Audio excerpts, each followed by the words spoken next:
Penn Badgley has spent most of his life being watched, the star of two of the more successful TV shows in recent history, Gossip Girl and You. And in the last 5 years, You has become a cultural phenomenon, reaching hundreds of millions of people around the world. People fell in love with Joe Goldberg and before that, Dan Humphrey. But almost no one knew what was happening in Penn's real life while all of this was going on. Behind the scenes, he was going through an existential crisis that forced him to step back and look at his life in a completely different way. And that shift touched everything. His relationships, how he thought about love, how he understood himself. And the more we chatted with Penn, the more we realized that this wasn't just his story. It was actually a mirror for our own.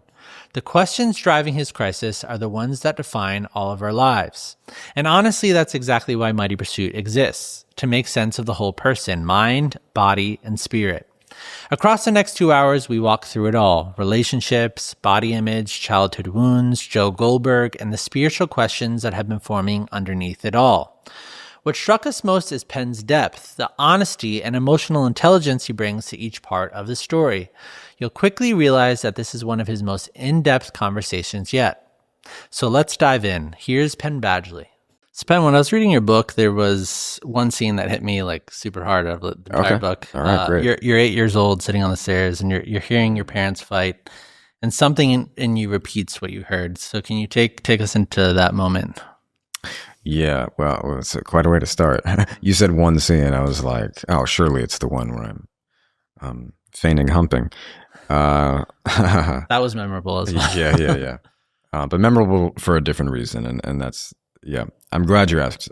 Okay, so yes, well, the first memory is of being, about 8 or 9 years old at the top of the stairs. And as I say in the book, what I try to nod to, I'm well aware this is quite a common experience, not thinking this is a terribly unique trauma or pain or, but I'm witnessing my parents argue and viciously argue, and they're screaming. They actually, because of the sort of back and forth, they ended up, the memory I have is them kind of chanting in unison, fuck you, fuck you, fuck you, fuck you, which is, I laugh because I've spent a lifetime of,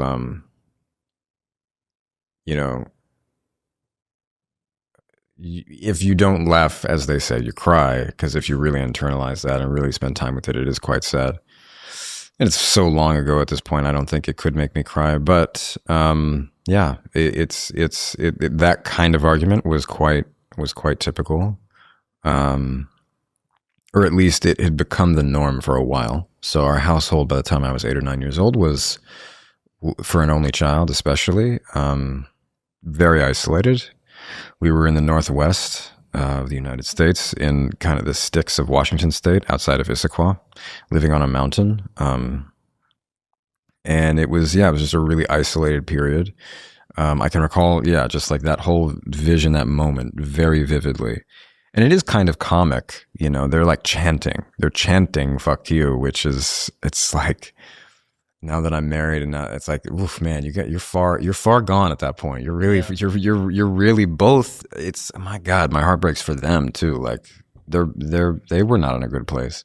And so, some time later, could have been weeks later, could have been months later, I'm not sure. The same house, in Washington State. I had a dog who at this point was maybe like a year old, who we'd gotten when we first moved to this kind of nowhere place in Washington.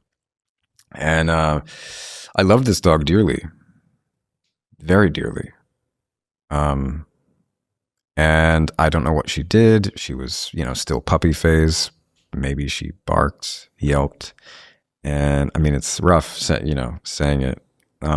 In the context of the essay, I think I took a lot of time to make sure this all lands in the right way. So going bald-faced first thing in an interview is a little much. But what I did in response to whatever she did, I smacked her on the nose and said, "Shut up, you fucking bitch." And that also it's really tough language, especially coming from an 8 or 9 year old, And I heard my mom. It must have been the middle of the day. I remember being there alone with my mom. She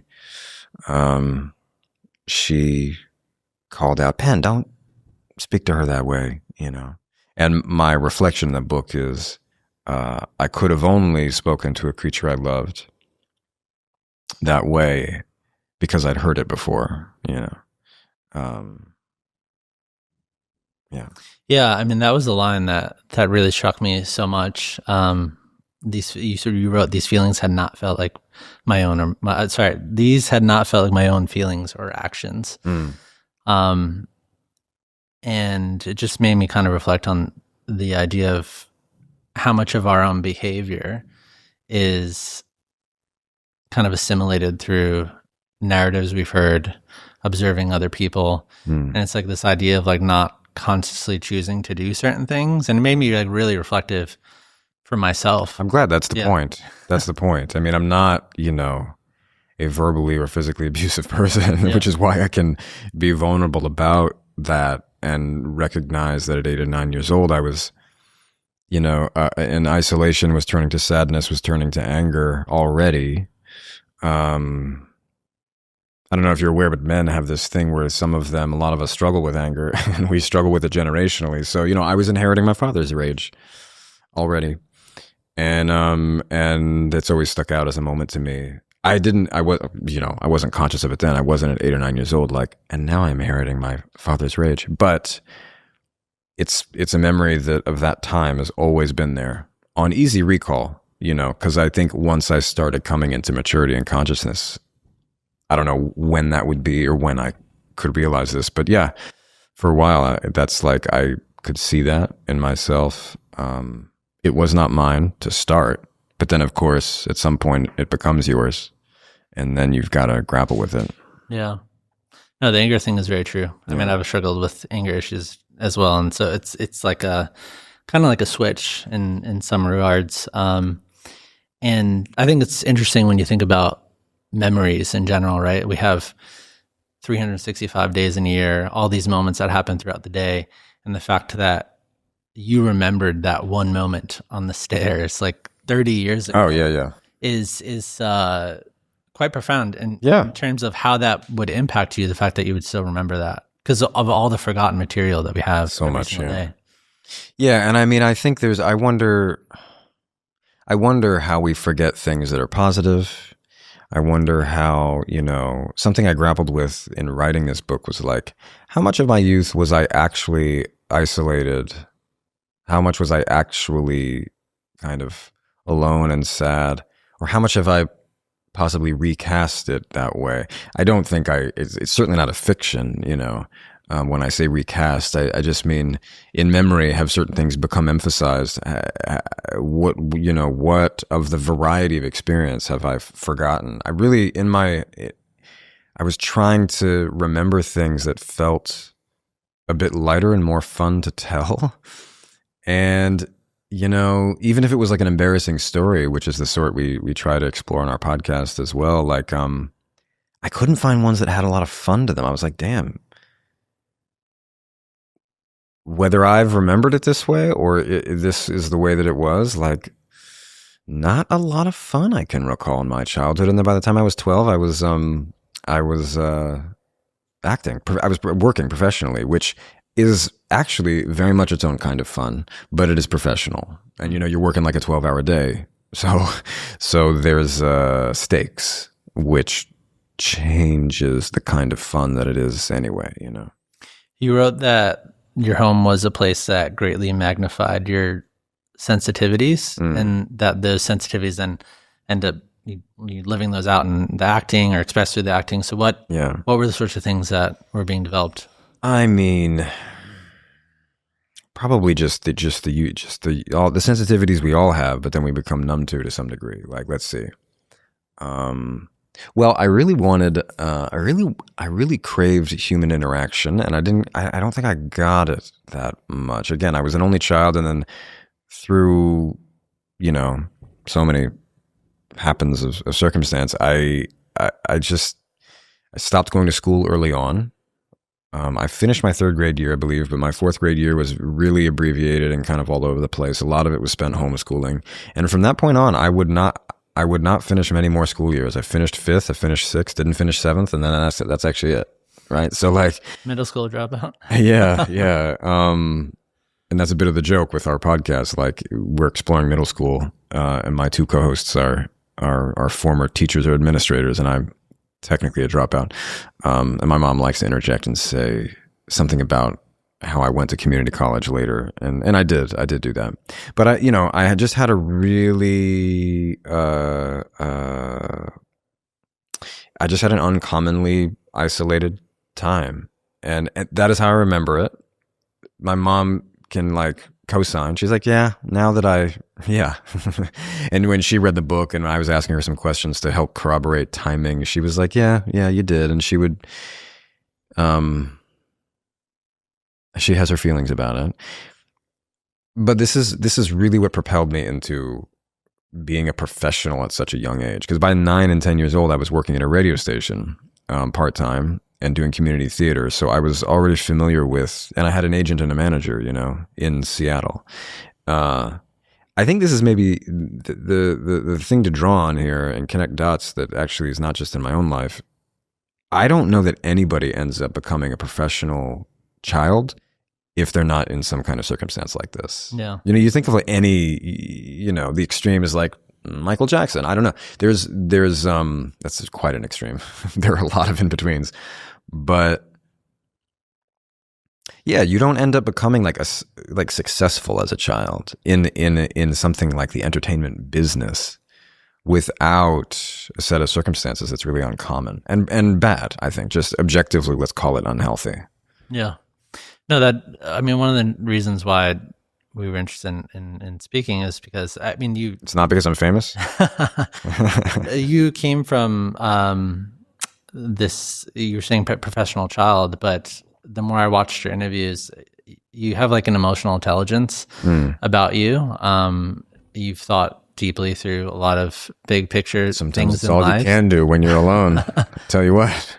And I feel like those things have enormous impact on everybody's life. Spirituality, relationships. Obviously you started you started a TV show that was all about relationships. That is what all TV shows are about in the end. Like, all TV shows are soap operas. Even the Emmy winning, like, they're all soap operas. Because, you have the cast, the core cast of characters, which is anywhere from 2 to 6 people. And they've got to stay together. But they've got to keep conflict going. You know what I mean? So that is television. Sorry, I interjected. You had a question.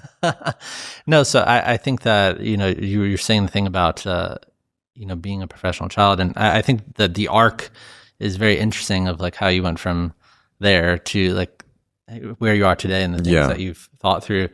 How did observing your parents' dynamic shape initially the way you saw love in relationships? Oh, man.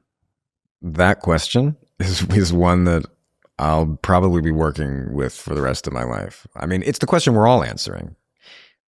But I happen to like now have some friends who have a healthy one, Their parents had a healthy one. They have a kind of a healthy grasp in some ways on relationships. My wife and I happen to be two people, who what we do share is an understanding of one another, like this implicit understanding, because we grew up in similar homes.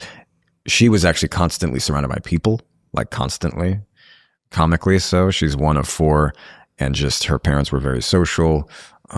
She also grew up with money, and so was in just like, so I was like the opposite, like, no siblings, no money.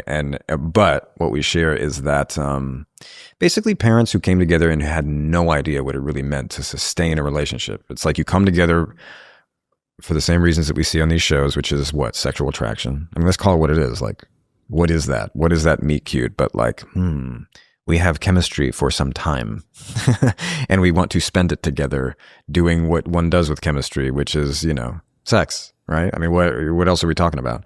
But like, that doesn't last. It doesn't last it doesn't, like 100% of the time. It lasts 0% of the time,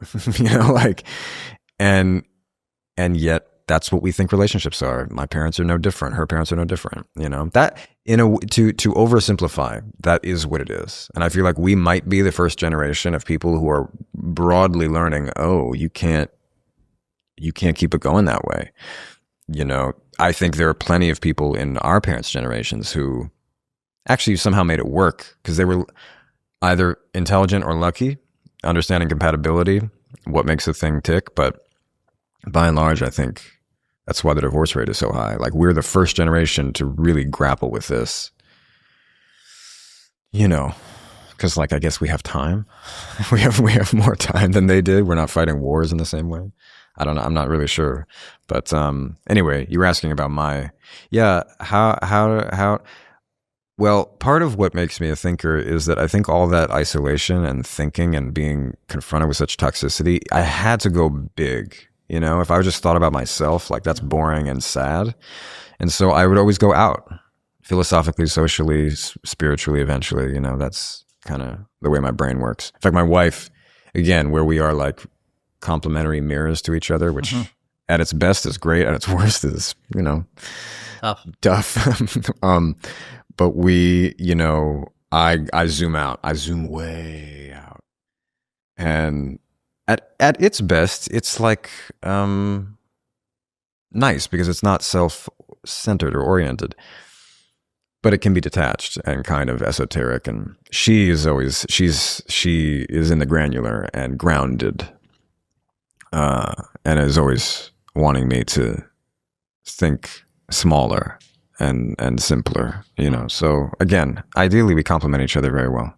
One of the, your earliest relationship, it seemed from reading the book, had a profound impact on you, and it seemed to be turbulent in a way that you didn't fully understand at the time. But what specifically made that chaotic for you in your teens? Well, so just to give some context, my first real relationship, like the first girlfriend. And I didn't have a bunch of something else. I just went from 0 to 60 sort of with that relationship. And we were 14 when we met, and we were in LA. We're both child actors. She had been a very successful child actor, at least like she'd been working since she was 5. And she died the week that Podcrushed first started recording my podcast.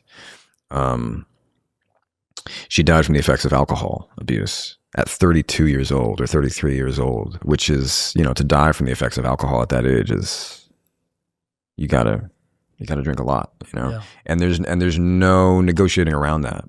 There's no negotiating around what that is and why it was happening. It's ultimately misery, which leads a person to drink themselves to death. There's no, I think it would be unfair to those who suffer that way to try and negotiate around what that is. That's what that is.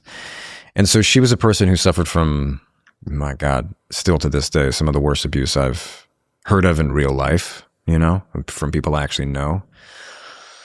And, we were drawn together, reasons we didn't understand, had no idea, talk about no models. I mean, she had even more of a bankruptcy of models than I did. She never knew her father at all, didn't, and what I'm going into in the essay is sort of, well, broadly, I knew that I couldn't write this book without writing about this relationship. Yeah. Because this person I was with from 15 to 19 years old. So formative, yeah. That's my teens. If you want to talk about teenage love, heartbreak, that's mine. And it was a tough relationship. I knew it at the time.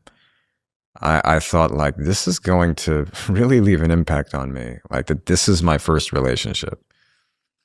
She was in the hospital for alcohol poisoning, I think before we were 15 for the first time. Oh, really? Yeah. And, and I should also clarify, like, didn't really feel at the time like she had this unique problem. I mean, teenagers, unfortunately, at least in our culture, we don't seem to have much to offer them to dissuade them from binge drinking, right? I mean, like, that's what a teenager is expected to do, which is a bit of a sad case, but that's what it is. And, she didn't seem that different from the rest of us, to be honest. Really, I think I started to recognize halfway through our relationship, like, I'm dealing with someone who I think I remember like the nasty drunk thing kind of coming out, you know. And again, we're like at this point 16, like that's young to be dealing with that. It's very young, yeah. You know, and basically what I'm working through in that essay, not to sort of like ruin the punchline, but it's we didn't know each other. We didn't know each other. There's no way, given the circumstances, we could have really known each other. And when she died, that hit me hard. That we didn't know each other. I felt like for the first time in her death, there was some breaking through all the veils of grief and like ignoring grief, frankly, so that we could really feel each other. You know, I'm a spiritual person. I believe in the continuity of life after death very much so. I felt I experienced her soul very much, like just briefly.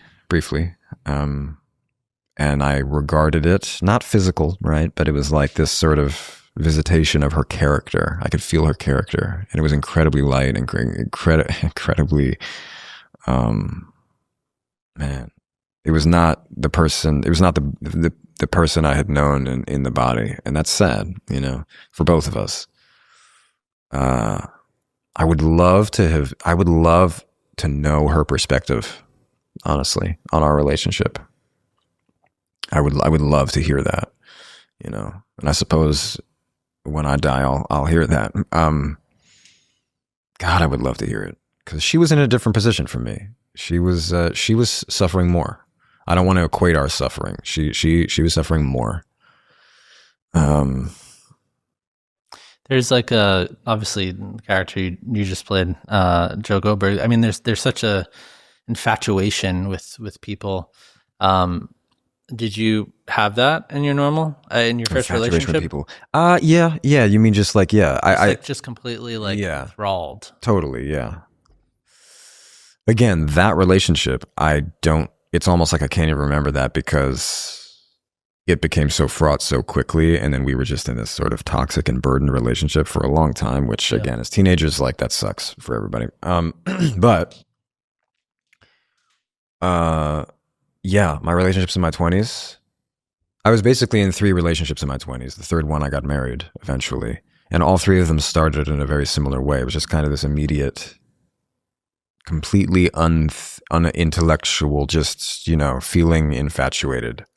And every time I think it got a little bit more elevated, it wasn't just pure lust ever. It was a chemistry compatibility, some kind of compatibility. And yeah, I mean, I think what I developed was, I think over time, from my teens into my 20s, the only solace, I want to say it like simply and just in a grounded way. I think the only thing I thought that would make me feel okay or whole or good was to be loved, and to love, and to just have evidence of that, you know? Like I wanted to know that it was true. And so what more evidence is that, right, than like if you're in a relationship where you both are obviously infatuated. That sounds great.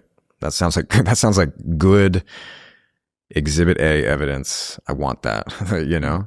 Not to mention the music that I loved was, I guess all modern music is just full of that, like just that kind of longing for that infatuation. And sounds like something Joe Goldberg would say. Yeah, and also a lot of people. It sounds like something Prince wrote about. It's what Michael Jackson sang about. It's whatever, you know. I mean, you listen to Bruce Springsteen, "Man on," what is it? It's not "Man on Fire." What is that song called?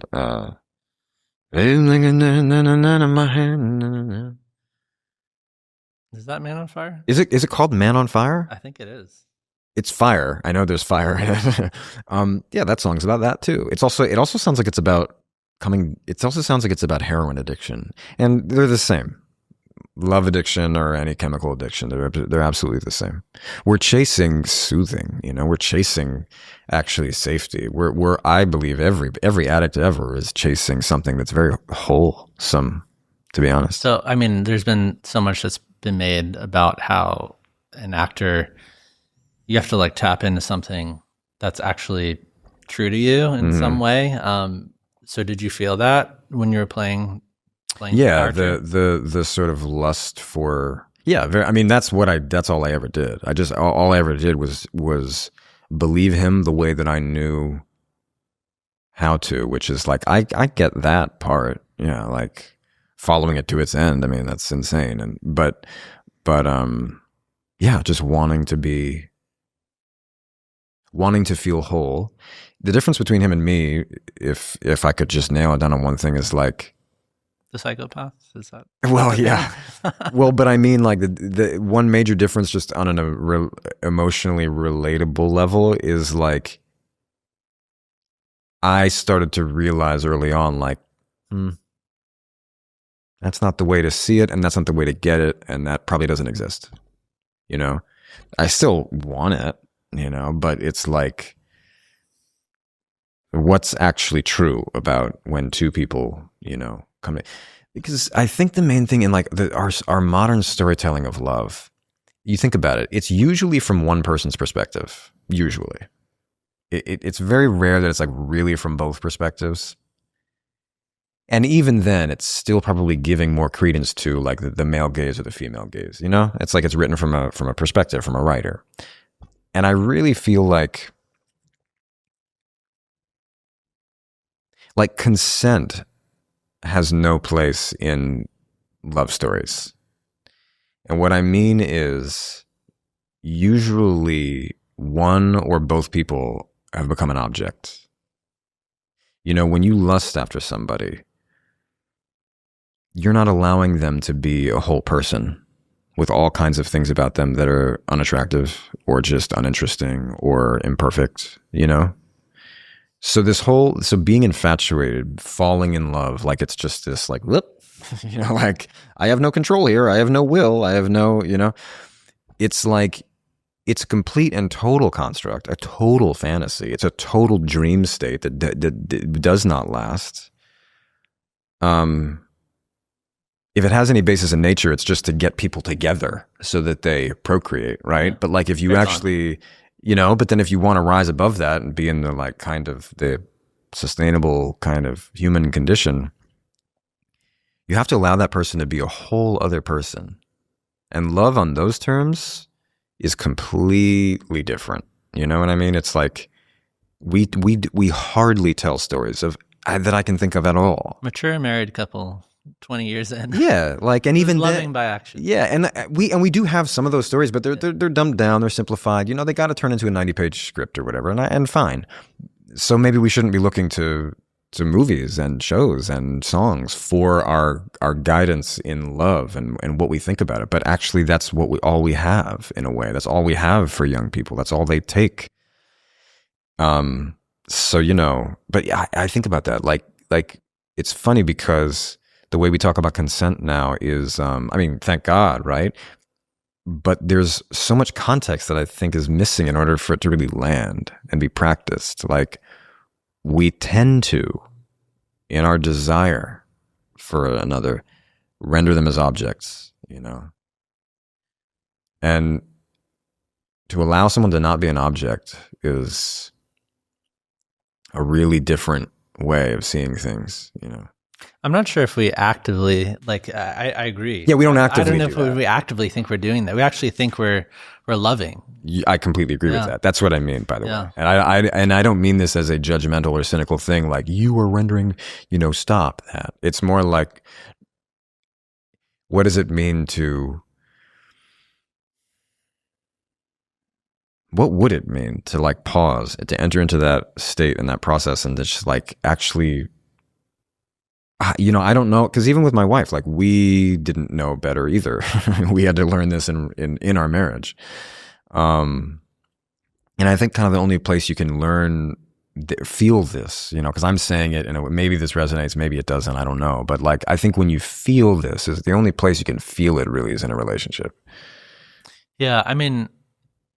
I think that, there's obviously the psychopath aspect of Joe, but I think the thing that, I've been a fan of the show since 2019, and I think there's something deeply relatable about the character because of what you're saying. Like it almost is like, it's almost like in the earlier seasons, like the killing was kind of like an absurdist type of thing. It was, and I wouldn't say comical, but like, no, I mean, sort of. No, I think it is comical. But then there's just like a rooting, and especially in the first couple of seasons, I vividly remember having the same sorts of, I don't know if you want to call it fantasies, but like my first relationship, second relationship, even my wife, it was just like the same cycle of, oh my God, like just like uncontrollable, like that's all you stop thinking about.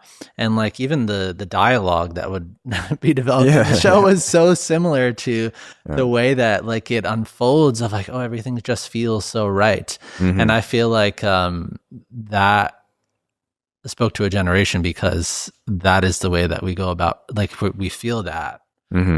So no, it's definitely, that's why the show has worked, you know, that's why it works. It is actually relatable. That's also why Joe is not in any way like a real person, you know, he's many things cobbled together to tell a story. You know, he's in a lot of ways, he's very relatable. He's actually saying and thinking and doing for the first, you know, what, like 15% of the of the time, he's doing what we all feel and do and think and say. He wants the same thing that we want. And then what the show does is it explores, if you follow the logic of that, you have to realize that what you want, your fantasy is an objectification. I think that's the point. Fantasy is just fantasy. It's not it. And we live, I think, in an increasingly like fantasy-minded, fantasy-oriented time. Like we're all online. Like, you know, social media, you're imagining a conversation. It's not a conversation. Comments, like, you know, is it even worth talking about comments? I don't know. What are comments reflective of? You know, a lot of them are bots, but some of them are real. Like, you know, people behave online in a way that they don't behave in real life. But the reason that's only worth mentioning is because there's something happening because we're perceiving the world online. But that's not the way the world is actually happening and unfolding. No. Only the worst things, like human rights violations and genocides and war, those are the, dare I say, maybe the only things that are being shown for what they are on social media. Because that's so big and bad, you know, that it's like obvious. But, you know, the stuff of human relationships, it's not, we can't read it that way, you know? And I think what am I even saying here? There's an issue that we have with perceiving reality. I think, you know, really, like we're an increasingly anxious and kind of like, you know what I mean? Like there's this fantasy brain that's working even though we're not maybe actively fantasizing ourselves. Did you ever go through that cycle of, obviously you're married now, but the cycle of infatuation, then it's kind of like there's this petering off in the show. I'm infatuated, intense emotion, then like not infatuated anymore, and then like something's wrong, and then that being like the kind of reason why we should break up. Yeah. I mean, I think that's probably why every relationship breaks up, and that's why mine broke up. I think mine in my 20s, the two before I got married, probably broke up around the 2-year mark, somewhere around there. Or it was like the 1.5 to 3 year mark where, depending on how you're spending that lust energy, you know, maybe you've slowed it down. So like you have it for a little bit longer. But I mean, I don't remember where I read this, but it was something like 6 months to 2 years is how long that kind of energy can last. Yeah. Whatever you want to call it. Yeah. It's like the falling in love energy. And if you go real hard and fast, then you'll burn through it quickly. Or if you go a little bit slower, then it'll last maybe 2 years. But that's about where it is. And I think most relationships, don't they hit about a 2-year mark? And it's kind of like, we thought this was something, but it's like, No, you were just about to enter the real relationship. And then you decided, because of every cultural lesson you've gotten and everybody you see around you isn't going there. So what are you going to do? You know, the only place you would have to look is your parents. And if your parents didn't do it, then guess what? I don't know what would help you do it. Yeah.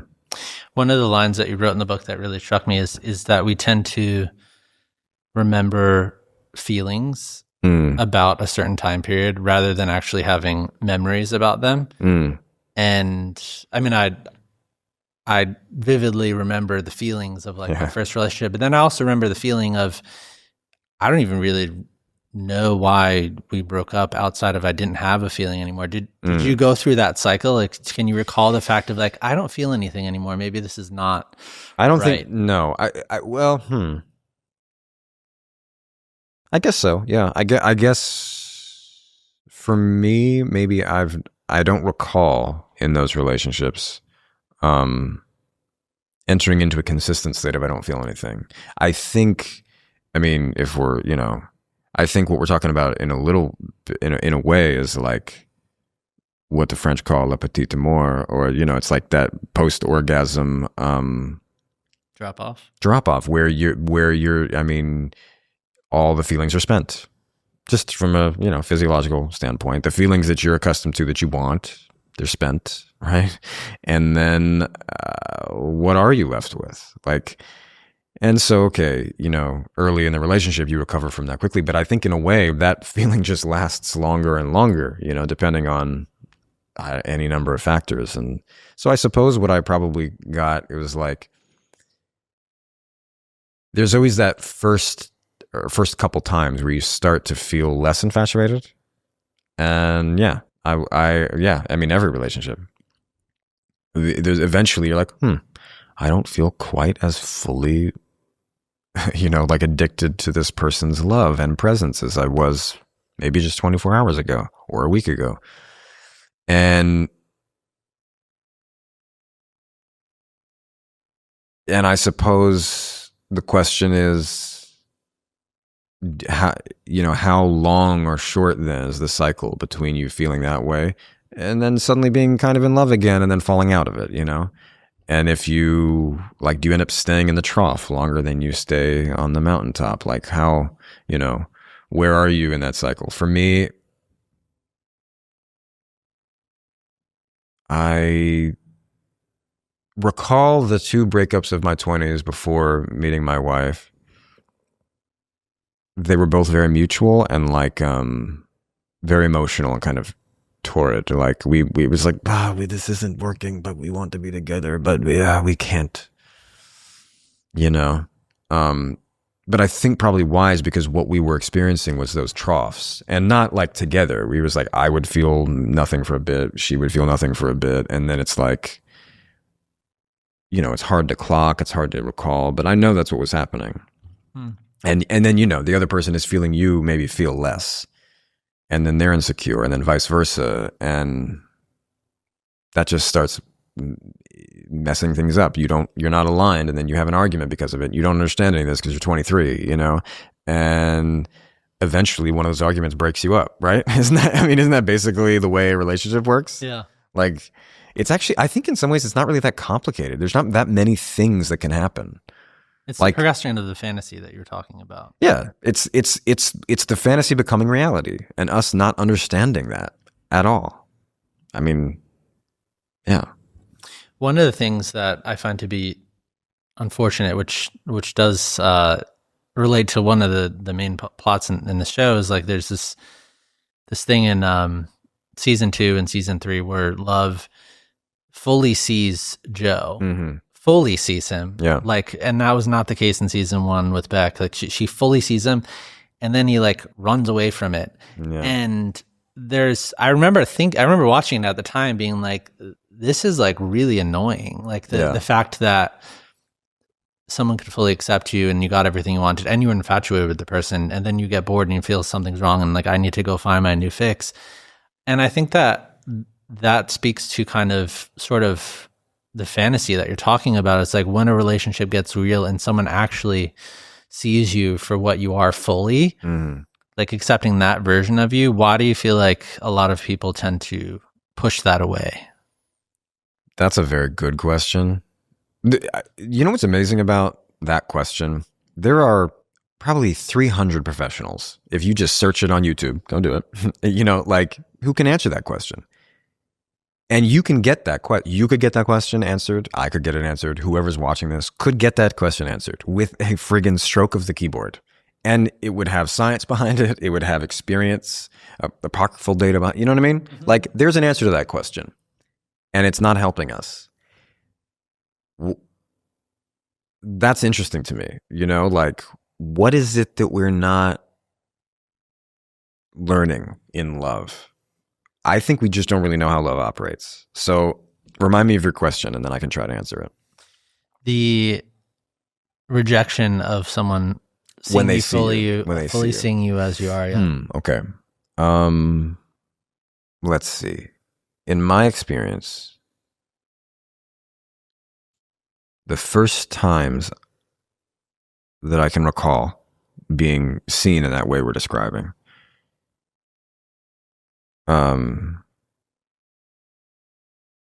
honestly was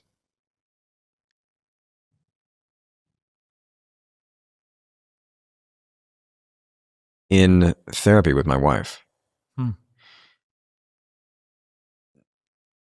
Now, that's not to say that all the love that we had, or in any of these past relationships, the love it's not like you're not seeing each other, but you're seeing each other like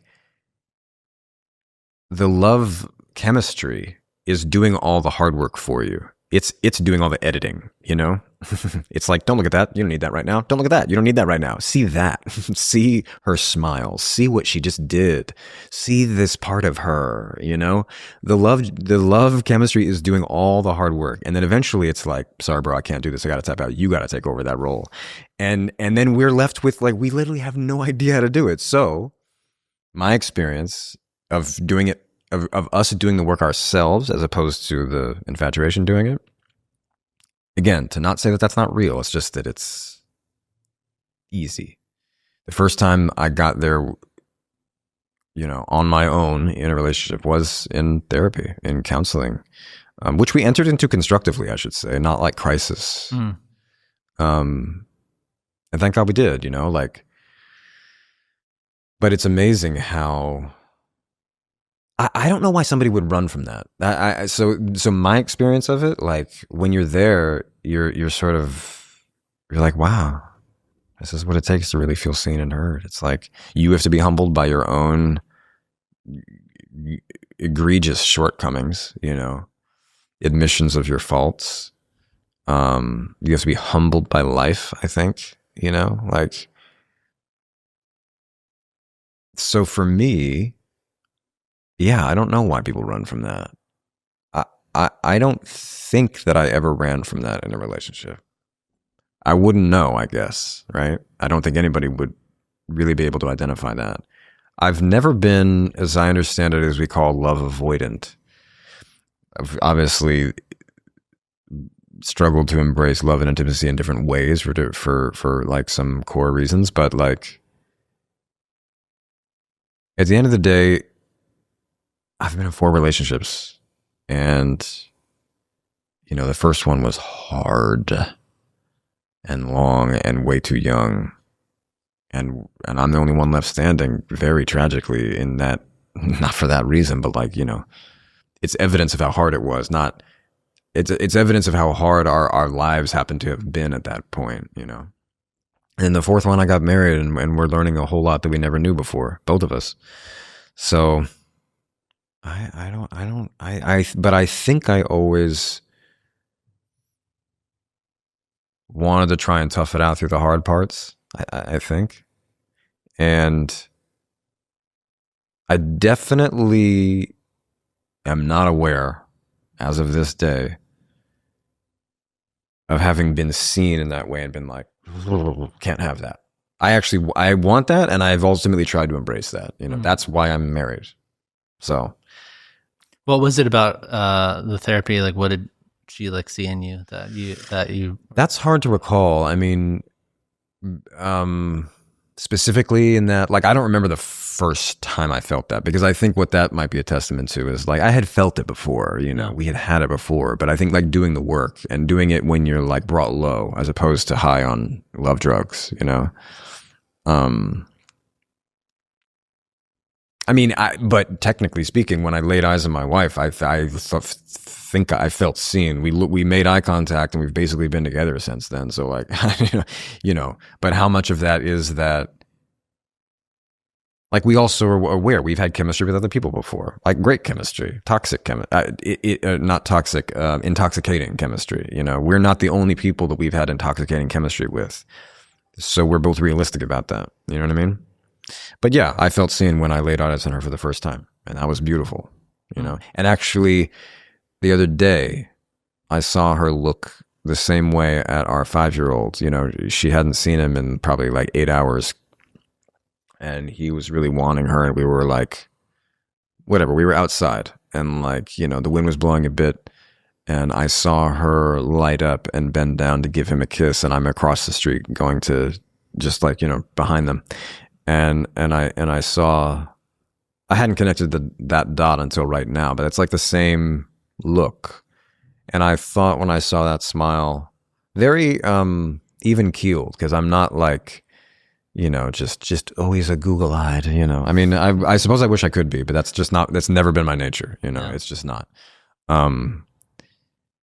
I thought in that moment, like, that's the most beautiful thing I've ever seen. You know, the look in her eyes and her smile, like she has a radiant smile, like truly.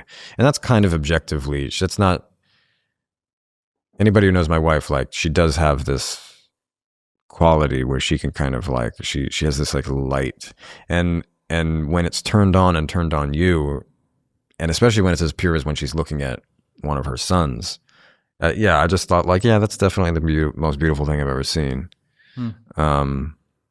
So that's the positive version of it, you know.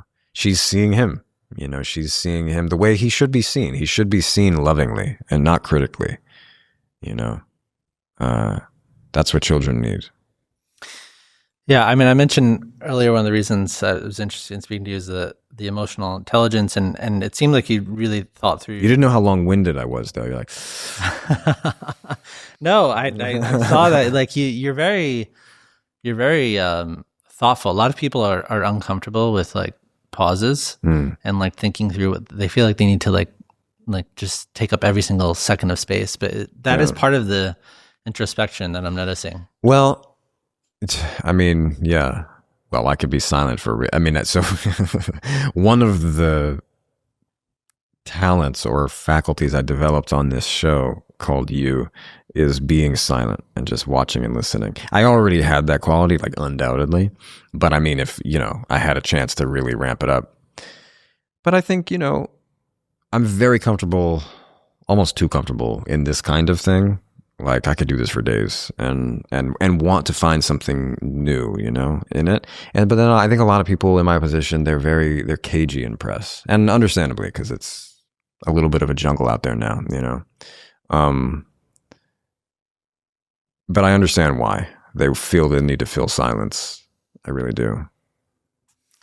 Yeah, I mean, so you have the relationships piece, but I feel like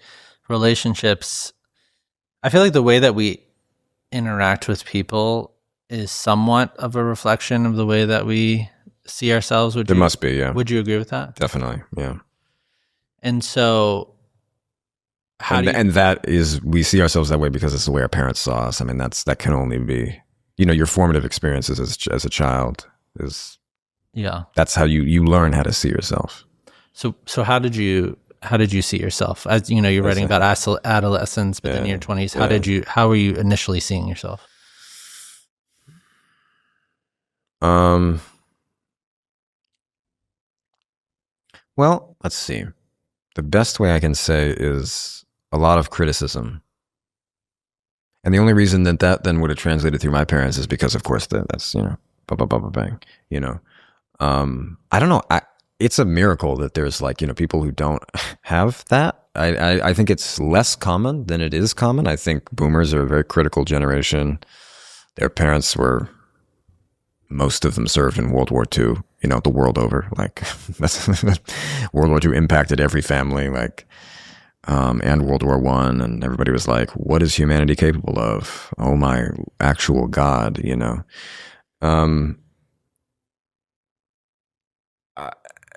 yeah, a lot of criticism that like was also couched in love, in actual love. So it's like a quiet criticism that almost like hides and masks itself as legitimacy or something. But then somehow also enough genuine love that it never got too dark, if that makes sense. Like I was never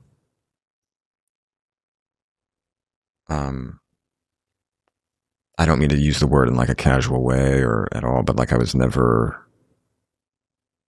thought of taking my own life. Like that, that was not ever, and I actually think that it got, at points in my teens, real grim and dark, but I was like, I wasn't thinking it's so grim and dark, I've got to end it. It was more like, how is this reality? And so it led me ultimately to spirituality. I mean, that really is like my whole life was just leading towards finally developing a personal relationship with what I now call God, but whatever word it is that others need to use for it. The criticism thing is interesting. I mean, because there's internal criticism towards oneself. Yeah. So which sometimes is kind of a feedback loop with what you hear from other people. And one of the things I resonated with in the book as well was you talked about how people reminded you that you were short and squat. And I was short and chubby in your early years, and you had a high nasally voice. I also had a high nasally voice as a 12-year-old. And so you have this whole experience in your adolescence with your sense of self and what people are saying about you, and then a decade later you're on Gossip Girl, and then you start ranking on these lists of like biggest heartthrob and whatnot. And so a lot of people would think that would actually be the solve for the criticism. Yeah, right. Because is that true for you? No, not at all. I mean, yeah, but it is literally like, oh, the thing you were really, really, really insecure about and thought was the source of your greatest insecurity, which is your body and its inadequacies. Oh, you mean now you're being literally told by the same cultural resources that your body is a sign of perfection or something, which, by the way, when you're a part of these lists, you realize what bullshit it is, because it's like, it's all arranged by publicists. It's like, there's no, I think you're not consciously thinking of it that way, but you do see like, this isn't like, this isn't an aggregate of data here. This isn't like, this is constructed. It's fake. It's false. It's bullshit. And sexiest man alive. Yeah. Right. And so yes. So for maybe it's that, maybe because I saw the way it worked. But yeah, being on these lists a decade and a half later, yeah, they did the opposite. They made it worse. They made it worse. Yeah. How so? I mean, because it's kind of like what I was saying before, like, the love drug does the work for you in the beginning of a relationship. It edits so that you see a great person. Yeah. And then when the work is left to you, then it's like, I've never been taught how to do that work. I don't know how to edit, and I don't know how to see the goodness in them, maybe, or to not let the flaws outweigh the goodness. I think it's the same. It was like, well, I didn't do anything to get here. I literally didn't do anything. I didn't do anything. I didn't write anything. I didn't do anything. So it just feels like a complete farce, And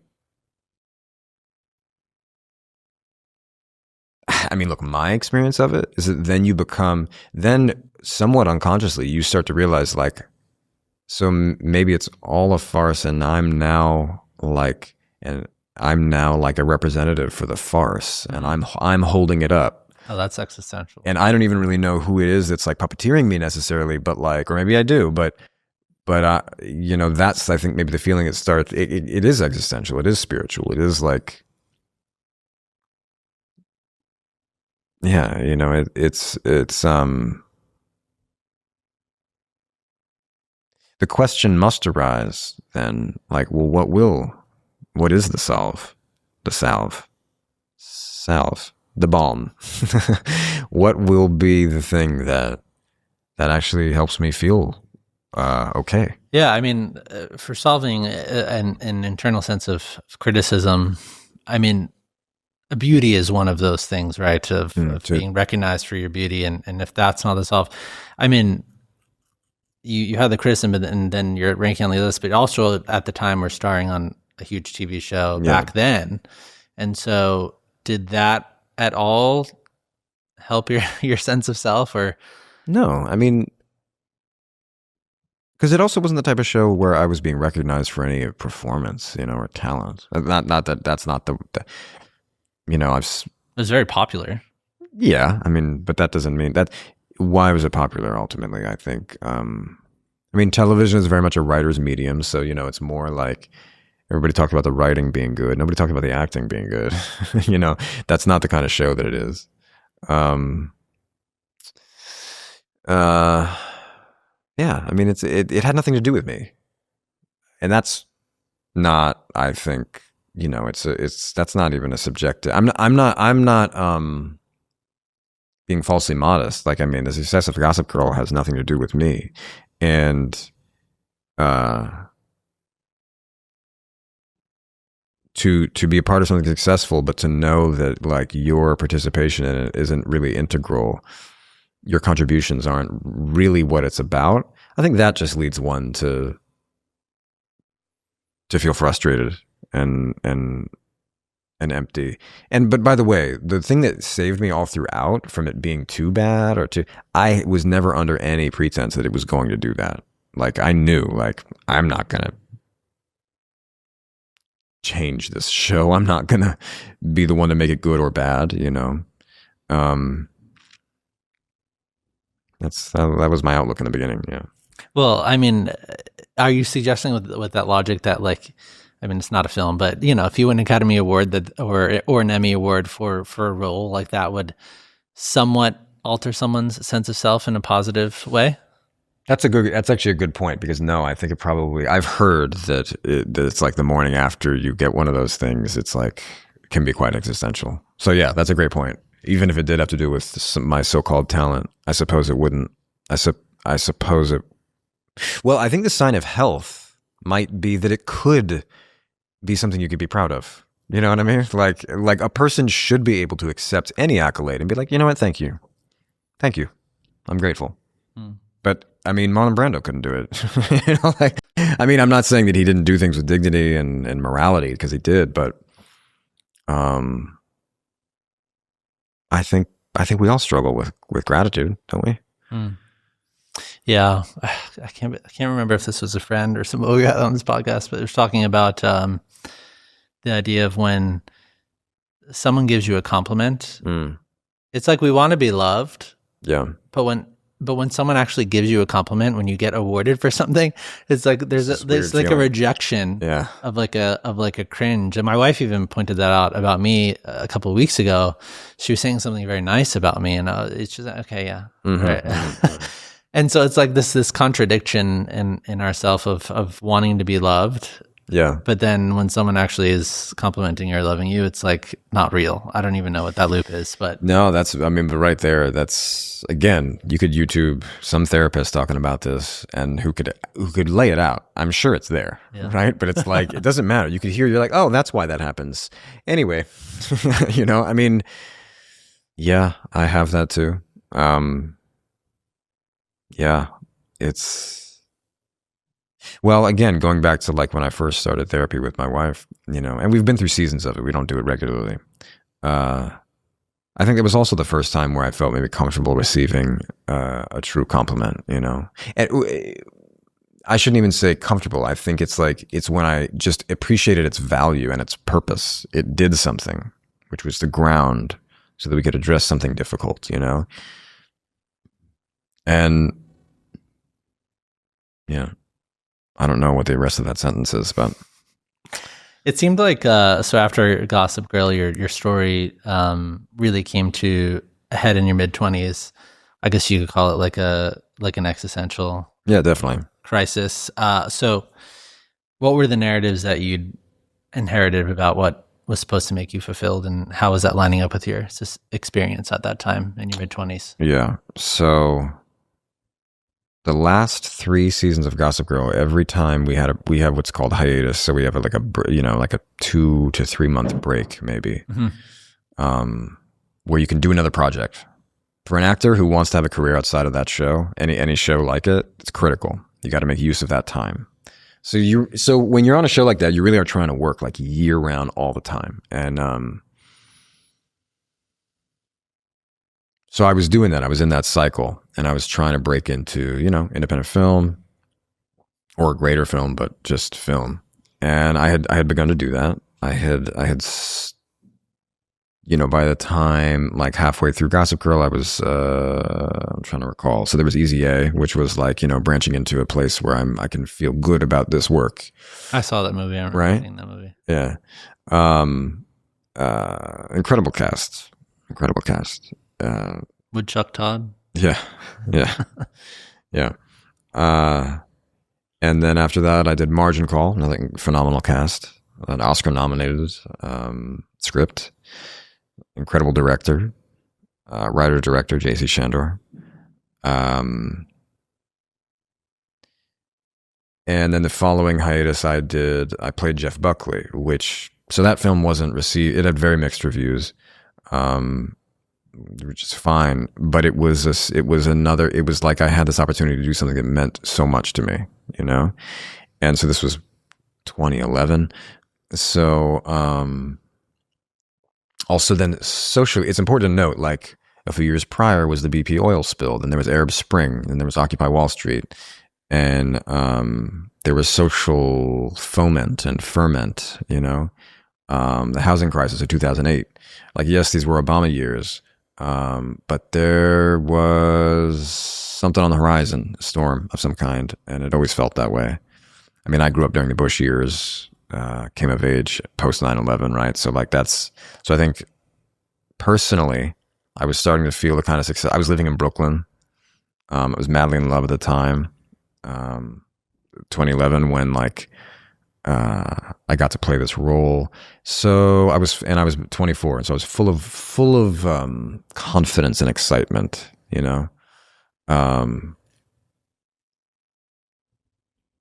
I was at my most ambitious, and it seemed that I could maybe achieve a lot of the goals I set out for myself. It's hard to actually be seen as something else other than that, on a show like Gossip Girl. I mean, I'm going to be 40 in 11 months, and people still regularly call me Dan Humphrey, like that was fully half of my life ago, It's hard to get over for anybody. Like, doesn't matter who you are. You could do plenty of other things. There's some people to whom I will always be Dan Humphrey, and that's just culturally what it is. So, I knew that at the time. At the time, I was very well aware of it, and I was just like, I have a high hurdle here, a pole vault, really. Got to do it. And so the pressure was on, and I seemed to be achieving it. I seemed to be doing the thing. Did a series of independent films after the Gossip Girl ended.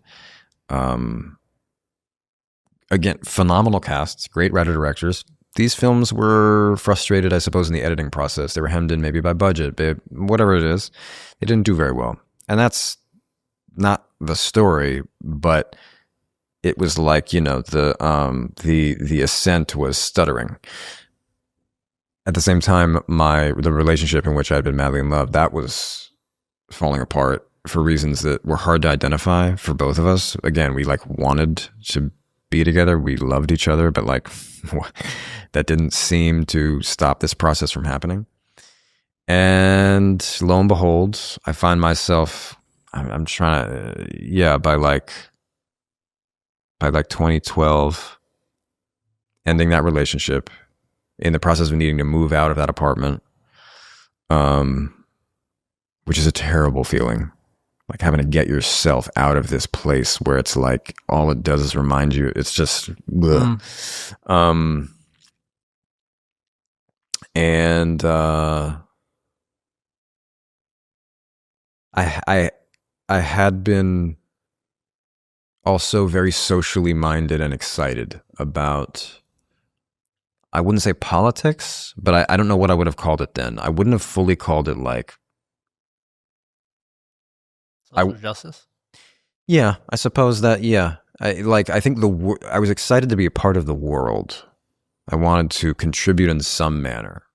I was young enough and bold enough to think like, well, I've got some celebrity. That's some energy that I want to be able to work with and contribute in that manner. And so I think I tried some organizing with that and interesting things, learned some things, but like, I think I was realizing like, this doesn't really work. It's very, it's hard to work with that energy and actually do something quote unquote good with it. So yeah, I think I was just experiencing a lot of frustrations.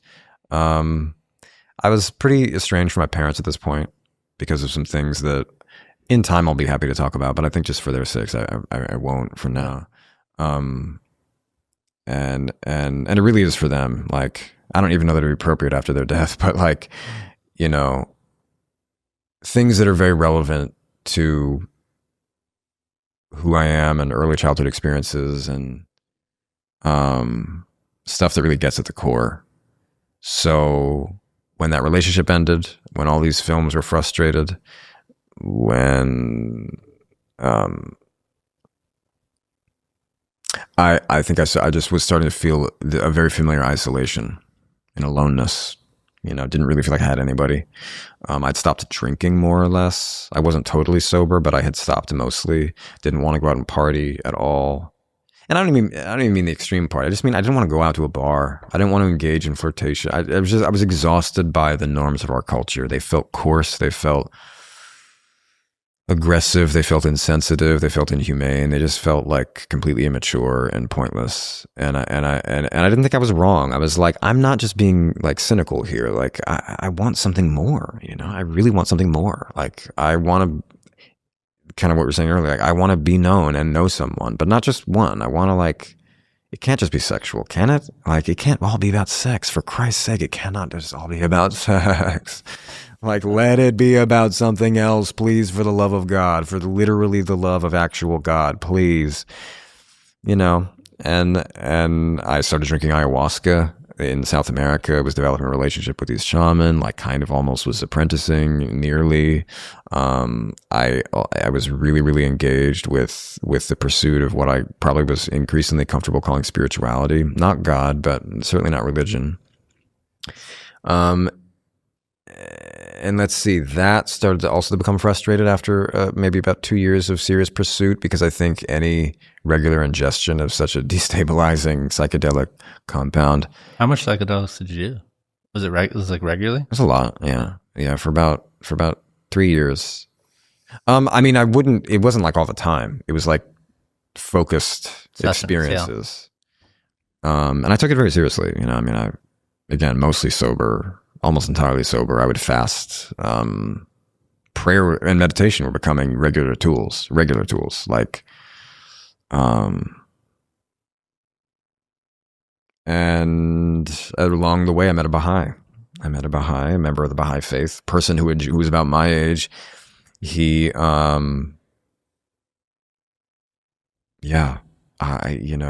a person who I ever tried to stay in touch with, but we would just kind of meet in these serendipitous feeling ways. And what he was doing, he was always organizing in some capacity. At some point, he was homeless. He had been a part of Occupy Wall Street, had been brutalized by the police, and he was in, and then at some point, a friend of his, who would eventually become a friend of mine, took him under his wing and was just sort of like helping him kind of not repeat this cycle, which was sort of just ripping him apart a little bit, you know. And in getting to know these two guys, they would share with me some of the principles of the Baha'i faith, which ultimately, I didn't know it at the time, was helping to take this very personal desire for like inner transformation to connect that to social transformation. That there's a framework there, you know, and then ultimately that it's coming from God. Again, that word at the time would not have been receptive to that word at all. Not with a capital G. Why no, not? sir. Grew up in a very like anti-religious household, you know, for the right reasons too. For all the things that religion has gotten horribly wrong. Yeah. The one of the words that struck out to me that you said was like pointless. There's like I feel like that's like a rallying call for like an entire generation of people. I feel like nihilism today, meaninglessness, Yeah. pointlessness, people kind of reaching the end of the path of whatever they're on, maybe potentially even getting what they want and then feeling like, well, Yeah. the morning after an Academy Award, I don't know. Yeah.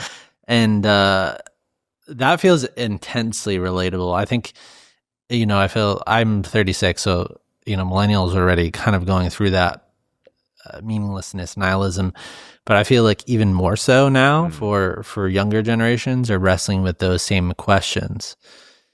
And so I don't know if you can recall, what were like the questions that were like going through your mind? Yeah. What are we doing on planet Earth, bro? Like, what are we doing here?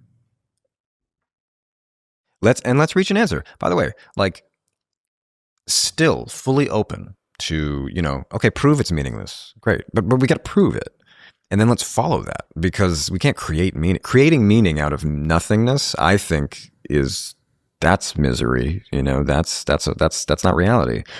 I would think that being in touch with reality is what makes us content.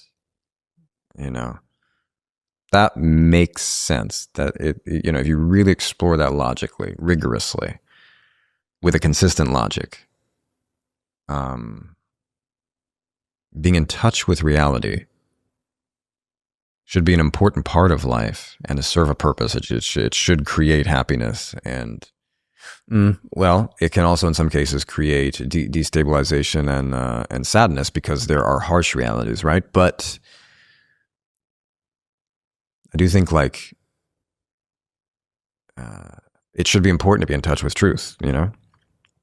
And maybe it will give periods of sadness because part of that truth is maybe injustice, say socially or within a family system.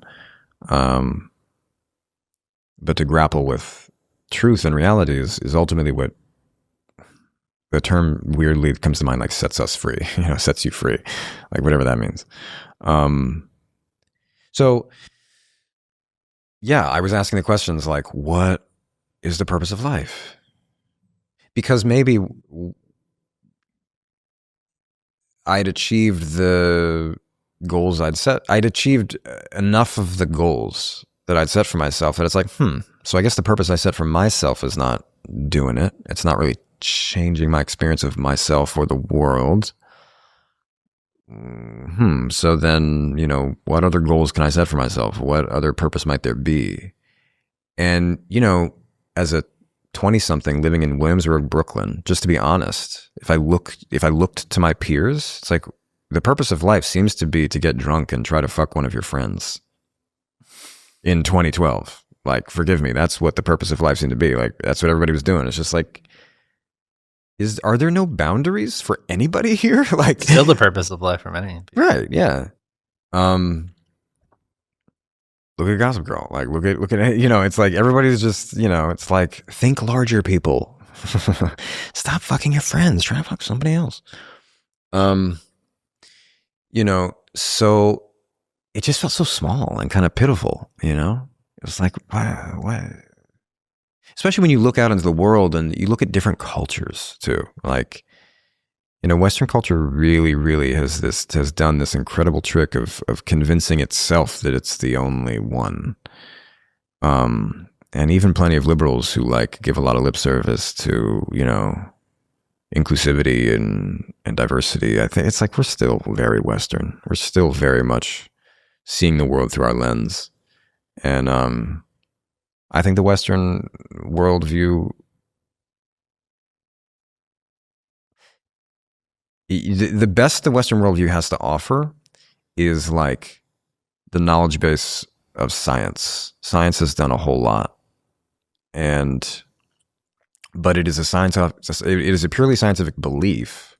It's not, or rather, I should say, it's a philosophical belief, and not a scientific assumption anymore. That that we arise from nothing and go to nothing, and that consciousness arises from matter, and like that is a pure assumption. That's a belief, yeah. It's a belief. It's an assumption that has no basis in any kind of theory or any kind of proof, any more than the opposite would be true. So, and as far as I'm aware, according to somebody you should have on the show if you haven't already, Donald Hoffman, he wrote a book called The Case Against Reality, and he is among. I've heard about him, yeah. Okay, so he's among the sort of forefront of physics, where they're saying unequivocally, we should no longer assume that consciousness arises from matter. There's no math. From the brain, yeah. There is no math that gets us there. None. And we should be at least cracking the surface a little bit if it was. So you can make the assumption, but you shouldn't call it a scientific assumption. And there's a lot of math that's apparently showing some other elegant conclusions or questions, and so anyway, all this to say, like, I just as a person, I was brought up without any spirituality. I was starting to think, my God, what is all of this about? What is, do I have a role in it? Does it have a role in some larger, like, what is it all? And I kind of set out on a quest, to answer that question, I mean, for years I was serious about it. And again, like, I was sober about it. I wasn't like crazy about it. And I was doing it also while struggling so much emotionally and being estranged from my family and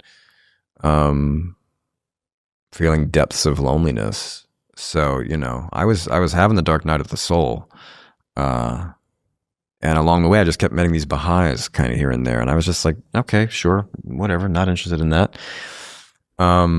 Except for the fact that there was a potent mysticism to Baha'u'llah's writings that kind of was like, that's like the Coleman Barks translations of Rumi. That's kind of nice, And then after a while, ultimately, it was like this deep framework for action the Baha'i faith offers through its teachings and guidance that made me stop and think, oh, this might really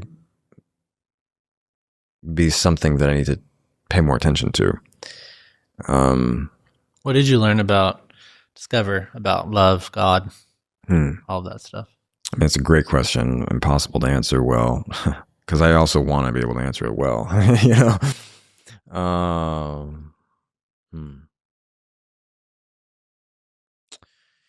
Well, rather than try to mask it in something that is further from the way I experience it, the truth, and I don't mean to you asked, right? Yeah. The way I experience God now is through Baha'u'llah. Who's a person, but it's not the image or likeness or humanity of this person. This person lived from 1817 to 1892. And what he claimed was to be one in an eternal line of successive manifestations of God. Some of these other manifestations we know by name of Jesus and Muhammad and Buddha and Krishna and Moses, etc. But that these have been coming eternally eternally throughout the life of the planet and the life of humanity. And that it will always happen. And so through his teachings, which are for today, to understand that, every manifestation seems to come for a different purpose. Part of it is to just keep this eternal message of love, right, going. And then the other part is to like meet the needs of the day and say, so this is how you actually kind of best do it now. Kind of like first grade, second grade, third grade, eventually you get to calculus. And actually Baha'u'llah's message is that we're not yet at calculus, but we are at the coming of age. We are in an adolescent state. We are entering maturity, and we're finally ready for the unity of the planet. And the only thing that will allow that is for us to find identity at the level of the soul, because if we focus on our differences, they are going to tear us apart. And yeah, it's kind of, there's more I could say, but like that's sort of as simple as it is. And that what we are facing now is a crisis of character. You know, the planet is facing a crisis of character. We don't need more money to fix what's wrong. You know, you said on another podcast that life is a spiritual classroom. Yes, and that's not my own philosophy. That's a Baha'i philosophy, and it's the one that best matches anything I've ever seen or read or experienced. So I've adopted it, and it only makes everything make more sense. What does that mean practically? That's what does it mean practically? So like when Jesus spoke of eternal life, and Baha'u'llah speaks of eternal life. When anyone thinks of the stuff of life, what I take that to mean is, again, our character, our spiritual attributes, things like dignity, that every human being has inherently dignity. They deserve to be treated in a dignified manner, and they should act in a dignified manner towards all created things, beings. That's one aspect of an infinite kind of, line of aspects of God, of spiritual attributes that we as human beings possess, all of us. So you ask practically, so I just had to give that little context. Day-to-day basis, I wake up, I show my 5-year-old, my God, I got to show him some grace and patience, because he wakes up at 4:30 a lot of times, and he wants to bang on the wall like this. Oh my God. And he now partly wants to do it because he knows it will annoy me. And he partly wants to do it because he knows that it will wake up the babies, his twin brothers, or his older brother, who's 16. He does it because he's a little underslept, because he only got 9.5 hours of sleep, because it was really hard to get him to bed last night, because, like, I have to have grace with him and to not be critical and frustrated the way my father might have been, even though he was trying his best. I have to do better, because it's also every generation's role to get better. That's what it is to love, So what I understand life to truly be about is developing those spiritual qualities, because then those are me when I die. Nothing that I did wrong, you can't take shadow with you, What that is just lack. So if I didn't develop the ability to be gracious, well, I wouldn't take my frustration with me, but I would take the fact that I didn't develop that capacity for grace. And I would reach the next stage of life, which is after death. Then in the Baha'i faith, we call it, in some ways, if it's referenced, one of the ways it's referenced is the next life. It's merely another of an infinite line of realms, lives, worlds, which the soul continues on through eternally, Try and imagine nothing. Try and actually speak about it scientifically, or rationally, I should say, because I'm not anti-science. Try and speak about nothing, try and conceive of it. Try and really think it into existence and think how it could be, It's so pervasively something, nothing, that it's more of something. Like, so the reason I'm bringing that up right now is because I think what's really intact for me is the eternal life of the soul, for all of us. Yes, it's a belief. Yes, it's a conviction, but I also experience it sometimes, I really do. Yeah, I mean, I don't think, I personally agree with you. I don't think the idea of science and spirituality are at odds or have ever been at odds. I agree with that, it's, something it's something designed the universe, then the laws of physics and the things that we've discovered through science is just sort of like another lens into the way that things have been Yes, I agree. Created. Well, actually, I would even say, you need both. Yeah, you do. You need science and religion to sort of, trying to think of, there is a quote about this. It's sort of like science without religion becomes abject materialism, and religion without science becomes superstition, and they're both harmful. That's really good. Yeah. Yeah, I mean, I think that at the end of the day, the character piece and the spiritual attributes, I don't know what our culture needs needs more than that, because at the end of the day, to serve another person, there's no messages today really that's like transcend beyond yourself. There is in the sense of like longevity and health, which but it's still about the self. Yeah, but it's still about and that's the what self, you're getting at. Yeah, which is fine. That's great. That's an aspect of life. But there's nothing really about the other. There's nothing really about developing your character. It's all about a place you need to get to, an accomplishment you need to get to. Well, in a way, I can, without being, fancy me, not being cynical or judgmental about our culture, but, even kind of giving us some grace. It's almost like we're perfectionists who want to get it right before we go into a relationship. And I think the design of reality is actually that you cannot perfect this or learn it without getting into a relationship. And that goes for just the basis of love, but also goes for like society. Like we want all this self-help because we recognize something is amiss, right? And that's great that we have that awareness. But the kind of things that we want, it's like you cannot do all this yourself. You are never going to be perfect. You just have to engage in, as you said, the service of others. It's like what I'm learning as a father of 4 boys is like, there's no rest for me. I actually am able to get, even when I'm able to get sleep, like there's no rest. It's like sleep is a purely functional, it's like get that sleep and use it up every day. Like and I think that's appropriate. Like, I'm learning something about the design of reality, what it really means to be selfless. And I'm not saying I do it with grace all the time, but I'm like, wow, nothing could have prepared me for this. Nothing. And I'm not saying that everybody has to become a parent at all, but what it does force you to reckon with is this idea that like, I need things for me. Because there does come a point in parenthood, especially with multiples, like you're confronted with this crisis of like, if I need me time and I can't get me time, is there a way? Is there a way to kind of transform this perspective that I have? Now, granted, yes, if me time is essential and you're not getting it, that's partly because or I'll say me. I know, for instance, right now, it's like, that means I could be even more, even though I think I'm pretty good right now, I could be even more like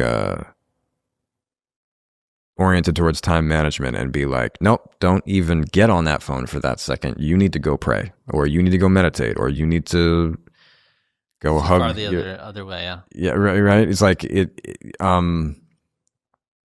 But I think what I'm trying to say is sometimes I have this question, like, how wrong do we have it when we talk about self-care? Like, I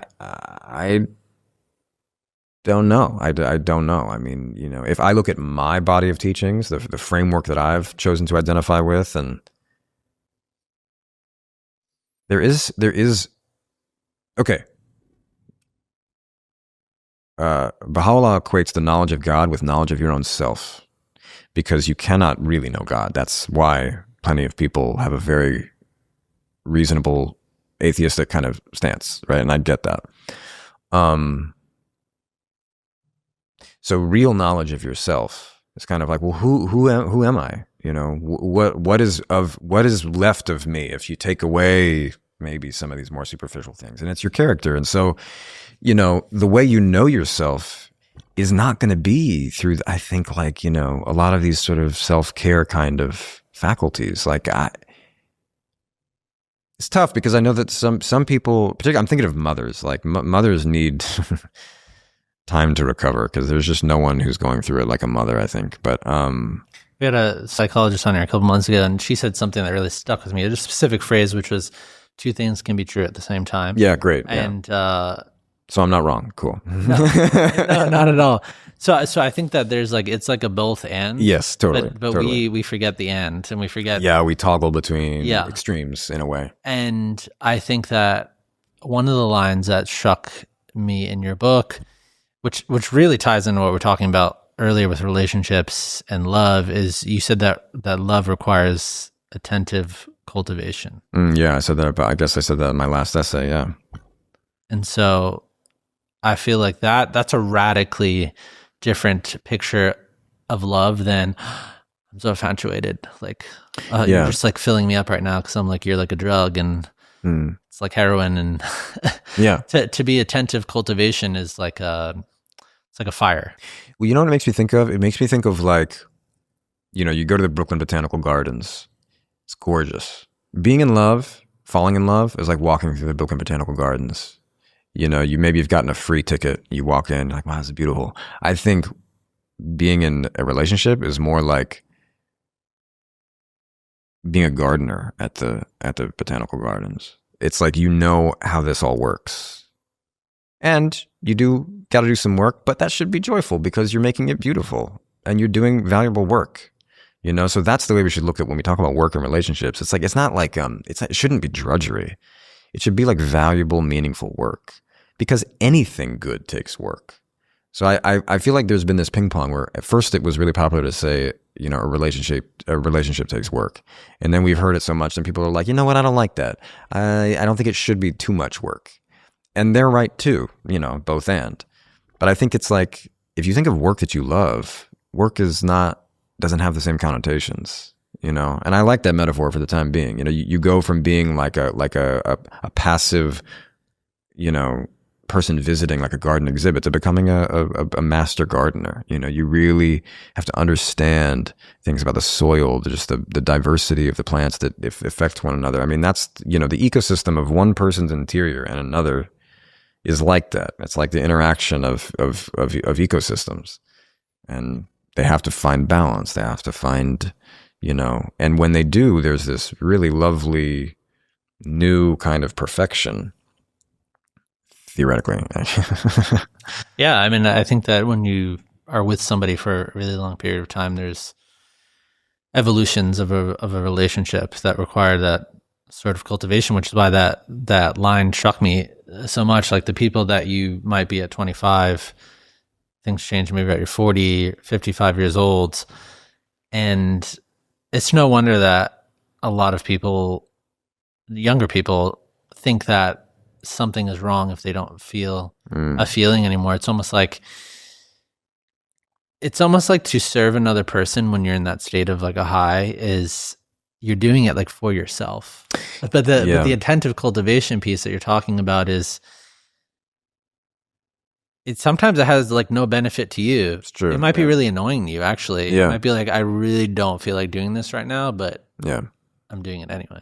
Yeah, well, that's where I think sometimes it's like we're all fish in the water in our culture, really. Like, and that's where I think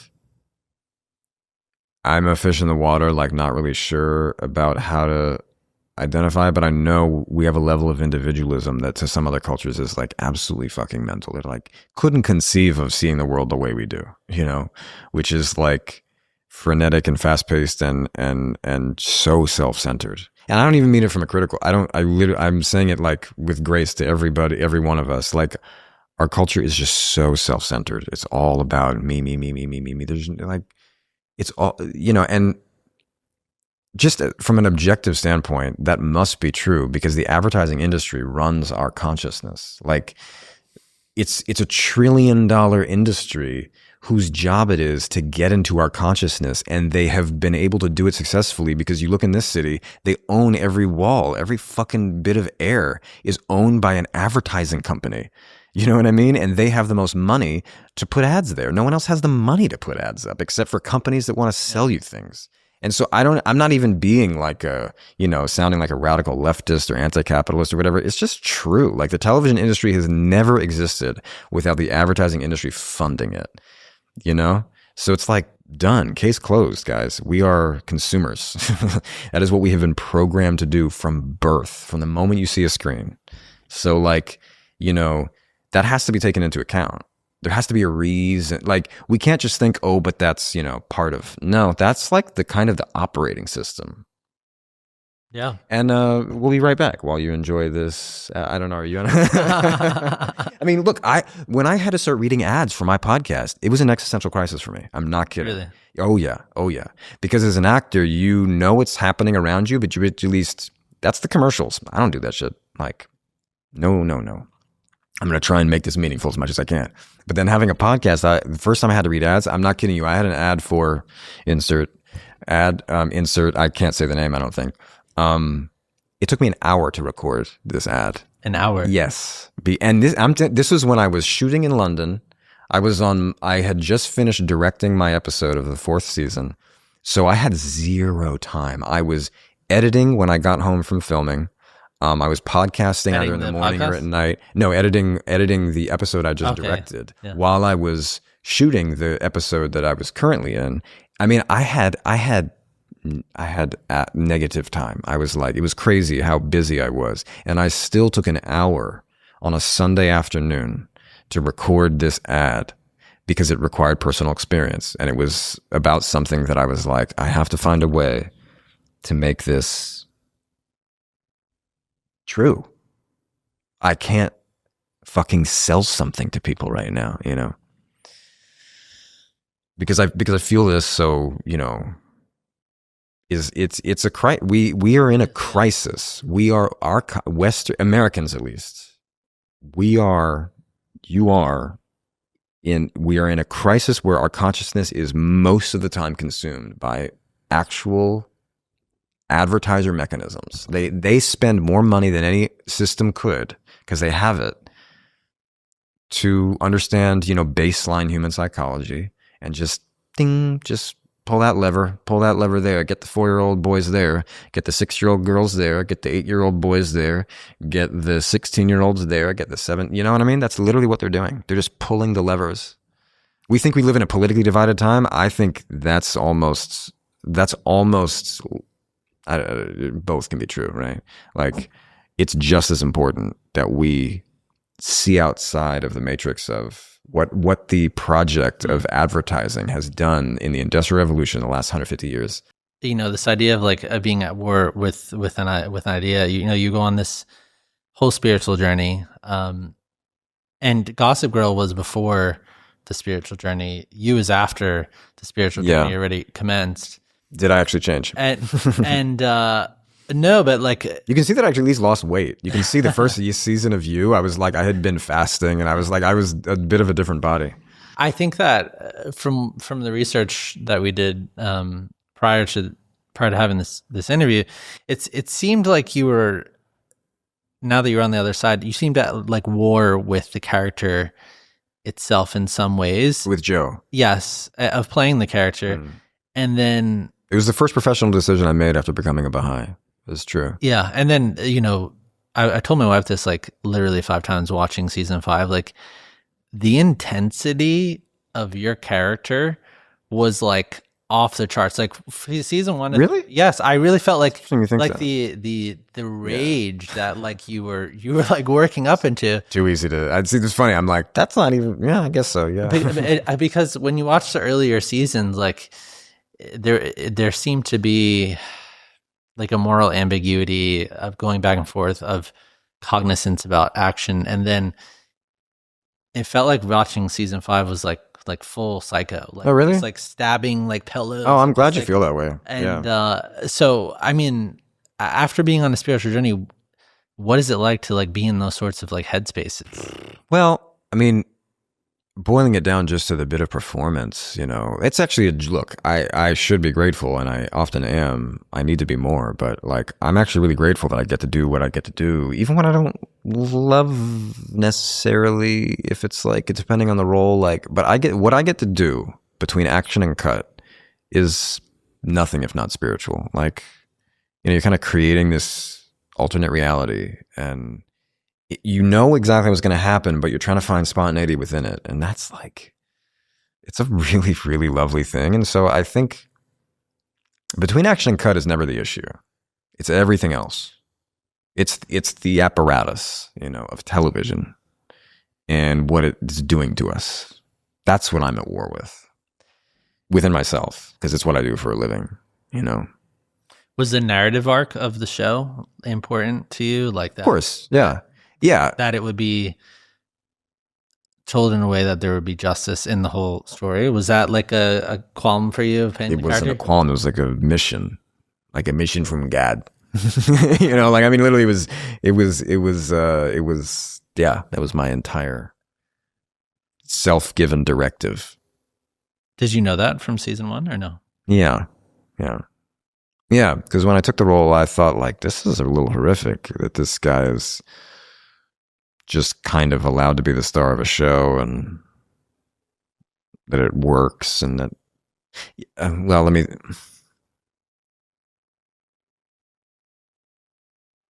what I would love, as I discuss this, is if, like, Sarah Gamble and Carolyn Kepnes could be next to me, because they're like the creators of the show and then the book. Carolyn Kepnes wrote the book. Sarah Gamble created the show.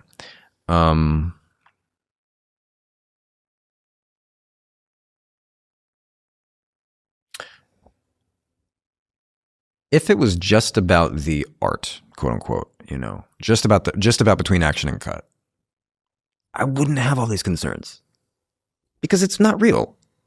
I'm not like a virtue signaling idiot. I know it's not real. What I'm concerned about is the fact that probably at least 40% of the viewers of the show are a little bit too young and a little bit too distracted when they watch to really internalize what the show is exploring. What they're seeing is more of the same. Charming man be abusive towards women and manipulative and getting away with it and liking it, frankly, because I'm a nice guy or something, and like the women are made to be awful. You know what I'm saying? Like, from a creative standpoint, it's fine. It all is technically pure in its art, and it's whatever. It's just, it's entertainment. It's not, I get that it's not a big deal. I get it. And if you have the emotional maturity to watch a show like that, and to be inundated with the ads in between that all play a role, that all kind of are part of the experience, fine. But guess what? That's not the world we live in. That's what I have a problem with. That's what I struggle with. And that's why I speak about it the way that I do. It's not for the people who get it. Does that make sense? No, that makes total sense. Were there what aspects of playing that role felt hardest to you? It's a good question. Well, the some of the visceral stuff. So you never really saw him be violent until the end. Yeah, sorry, I should clarify. You never really saw him be violent with the current object of his desire until the end. I remember I hated that you didn't see him kill Beck. Sorry, spoiler. That you didn't see him kill Beck in the first season. I thought, that feels like a missed opportunity, Because the book, for instance, they don't pull back. Like, have you read the book by any chance? Mm-hmm. Oof, man, the book is so much darker and primal. But in that sense, it's possibly, again, taking into account all these other things I'm talking about, the broader kind of apparatus of consumerism and entertainment and all this stuff, like people just being distracted while, like, the world is sort of, the book might be more responsible, because it's like, no, Joe's a primal monster and you see it. But the narrative device, that literary device of, like, you enter the bookstore and I see this and that, and you were, that kind of experience, it makes it, it's like, whoa, it's, I get it. It's visceral and it's viscous and it's sticky, and it's like, the show is different. It can't do the same thing. So it's like, my concern the entire time was like, are we just making this more palatable? Like, Is that the thing that we should be doing? And so again, the hardest thing was that finally you see that disgusting primal nature that he's been in, like, let's call it what it is. He would be a rapist. He's a rapist the whole show, to me. The fact that we acted like he wasn't, or tried to draw lines around it, is like, guys, what? In reality, this man would be. What would stop him? What would ever stop him? Yeah. So, you know, that we finally saw him, in his underwear try to strangle the woman he said he loved like 5 minutes ago or whatever, like literally 5 or 10 minutes ago. That was when, first of all, I was like, thank you that we're getting here, because it's finally like making good on its claim, taking the whole audience on that tour. And then, you get to see it. And so doing that, I mean, it might sound obvious, but it's not obvious, because I hadn't had to like, mock strangle a woman who I'd spent the previous 5 months cultivating a chemistry with. You know what I mean? Like, so I'm like strangling What does that do to like your nervous system? It's crazy. It's you're experiencing some degree of the reality, some of it. Madeline Brewer, who brilliantly played Bronte in the last season, those scenes where we're, it's like we're shooting the last sequence for 2.5 weeks, I think. So I spent, like 2.5 weeks kind of just in my underwear, and her in like this skimpy little, like baby tee and cutoffs, and we're barefoot, and we're like, and it's night shoots, and we're always having to put on all this fake blood and sweat and dirt, and then but a lot of it becomes real because you're just doing so many physical things. And yeah, we were like, that bit where I'm really strangling her and like really trying to kill her, that's, I mean, I wouldn't even pretend to know what that really feels like, but you just, I guess it's like, yeah, as an actor, I can't even intellectualize what would be like the most authentic representation or portrayal of. I don't know. Like, would a person who's really that crazy like actually be very calm? Would they be salivating? Like, I don't know. But it's the lines get you there. The lines and the actions, they just get you there. And so, my nervous system just felt. Well, interestingly, I had discovered Yoga Nidra at the same time. Mm-hmm. Do you know what that is? I've heard of. It's like body scan. You lay down and like for anywhere from 10 to 40 minutes or longer, you just do this like really systematic body scan. And I was relying on it because so exhausting, just the shooting schedule and all the physicality. Because every shot I had to enter like I was out of breath for like 2 weeks, so like to really get there, you're really, it was very physical. And I had just found these body scans on YouTube, and I was using them. So weirdly, I was like very serene, except between action and cut. and then it's crazy. And then, like after, it's just, there's a little bit of like this, there's like this very specific feeling. It's just, you have this like, it's, I don't know, it's a tingling in your, it's the excitation of your nervous system. And it's, It's on fire. Yeah. And I know that now I have a vein in my underneath here that shows itself real easy. Like I know if I hadn't played this character, so much over the last like 8 years, I wouldn't have that vein right here. It's like it comes out like a lot. So, that's one of those things. I'll never forget that. Heath Ledger talked about playing the role of the Joker. Obviously, a psychopath was physically and emotionally draining. Do you relate to that at all? Yeah. Playing the character? I mean, yeah, it's totally physically draining and emotionally.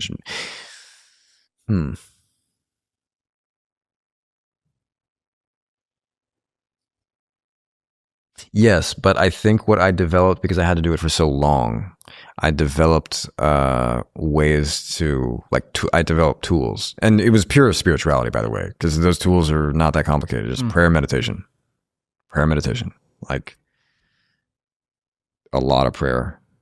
And I don't think I meditate ever without prayer. It's like they go together, Yeah. It's like call and response. So I prayer, meditation, and frankly, with the tools I currently have, I would actually even love just with what I've learned, I could do it better now. I could do it differently, you know? I could give it more, probably. So you think that you playing this character after your spiritual journey would have been totally different if you had not went on that journey and you played the character? I think I probably would have said no, to be honest. Just from a very practical standpoint, I didn't want to do more TV, and I probably would have stuck to my guns way more if I hadn't. You would have said no to the character. I think so. I don't know. I don't know.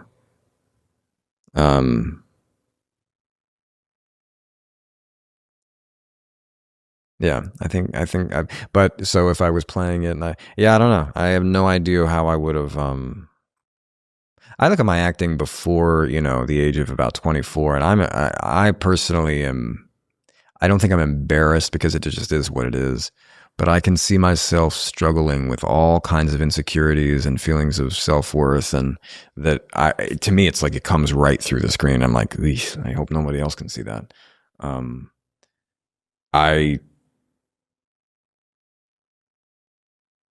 So I think the tools I have as a result of my spiritual framework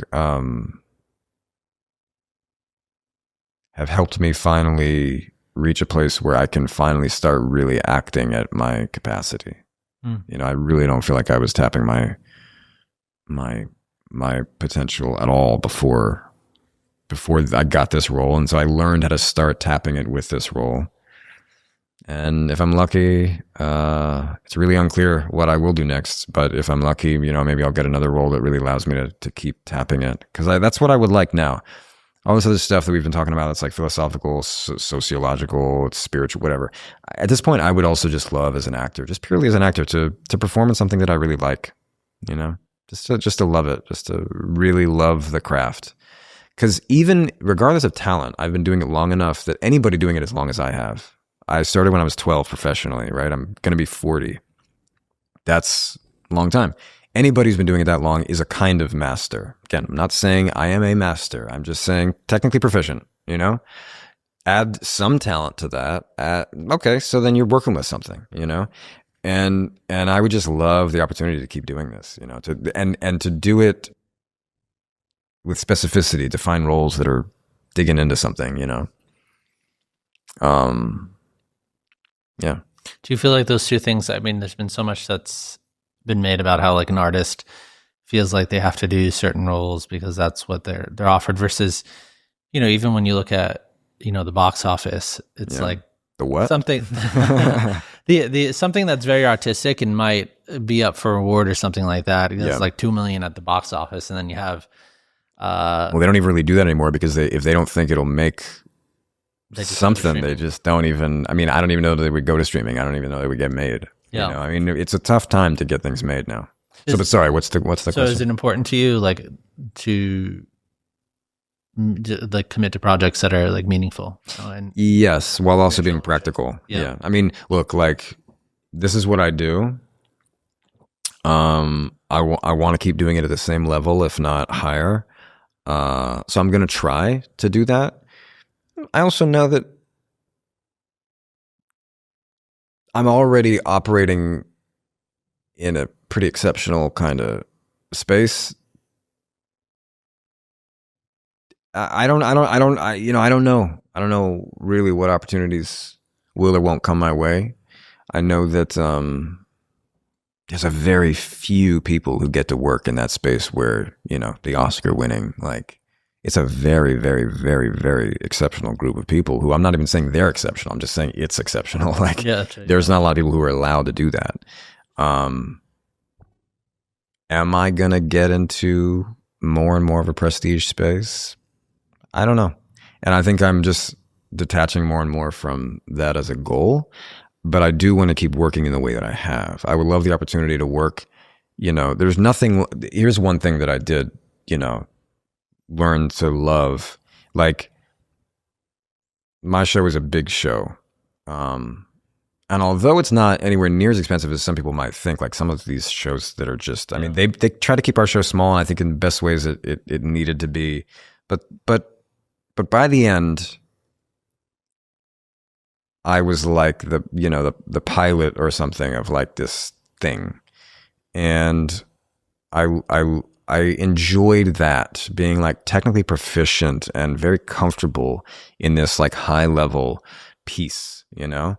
And I would love the opportunity to keep doing that. And so that would mean I can't back out of, you know, like if I'm going to keep doing that has some implications. Like, am I going to keep being able to do that? Like, I don't know, man. What would the next, if I was to do it in a show, like what would that even be? It's, I don't know. Yeah. What I appreciate about your spiritual journey is it reminds me of Shia LaBeouf was talking about the idea of creating art from a place of, you know, what we were talking about earlier on of, and he had been on a spiritual journey of, that's like your worth and that's like the end destination versus doing it from a place of a higher spiritual purpose. And the bearing of that, I think, is a really important message for people, no matter what they're doing, is that whatever you're creating, whatever you're doing for your life, the place you're operating from and the spiritual place you're doing it from is a completely different paradigm than someone who's so desperate. The person who can't like, you know, and everybody's in a process, but the person who might like be like the morning after an award, like, right. You know, that type of thing. And I think that's an important message. Well, I mean, I think though we're all like constant, we're all microcosms of the whole spectrum. You know, I have still these concerns about how I'm perceived, if I'll be able to keep working in the same way, you know, can I get on a bigger, better, whatever, you know? So I have that, but then I also know, yes, I have grown at least some. And, I mean, look, what I do with my production company and my two producing partners is, and they're Baha'is and they don't come from media. They're both brilliant people. And, you know, we're trying to make projects of real meaning and significance, even if they're small. Yeah.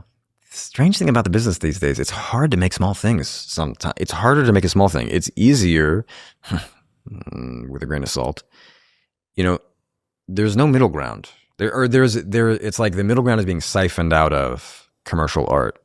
It's like you just have these giant things and you have things that eke out, and then there's not, you know what I mean? Like in the 90s, Contact was a $90 million movie or whatever it was, you know, Jodie Foster and Matthew McConaughey, like in a very heady, you know, that was existential. That was very existential. And it's like a drama. It's like, you think that was a blockbuster. Yeah. There's no way that would be made now as a blockbuster. Like, and even the exception proves that, because actually, you know, the modern day equivalent would be Interstellar. Yeah. And in order to get that made, it has to be that much more of a sci-fi extravaganza, you know, like, and only Christopher Nolan can get that made, right? Yeah. So, you know, I say this kind of like maybe to invite the viewer a little bit behind the veil, like the way this stuff gets made, like I've always struggled my entire life to say that I'm an artist or that I'm making art. You know, you mentioned Shia a moment ago, you know, anything anybody wants to say about his character, his previous actions. I'm actually not even really up on all that has transpired, and I'm not co-signing or not saying anything about anyone.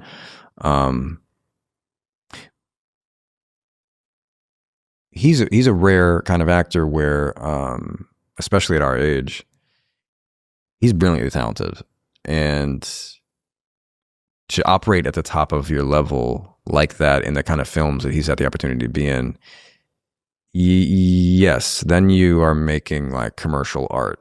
Yeah. The rest of us, you know, I think using the term art is sometimes a bit of a stretch. I mean, I think,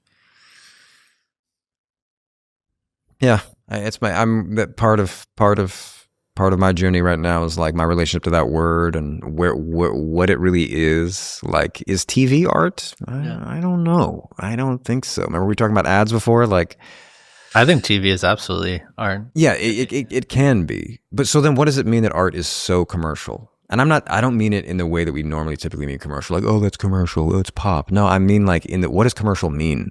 It's commerce. You know, it's a business. It's an enormous business. it's very hard to get things made. And so what I'm trying to understand is like, how am I going to keep on the path that I'm on, attempting to live a spiritual life, one that's coherent, where my integrity is intact,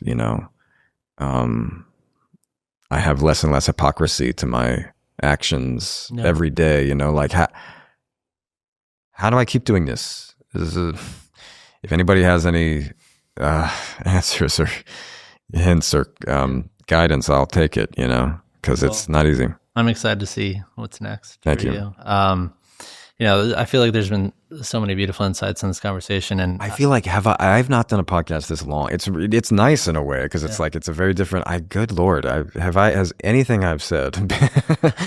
So many things about relationships, spirituality. I think there's just so much for people to chew on. I think a lot of it is just like a helpful mirror and dialogue for a lot of the things that people are going through. I think hopefully my last question is for people that are in the same spot that you were once at. Maybe they're feeling a sense of purposelessness, feeling overtaken by certain narratives, or overwhelmed, or even nihilistic. Like, what's one thing you'd want to encourage them for the path forward, or thing to do? It's a great question.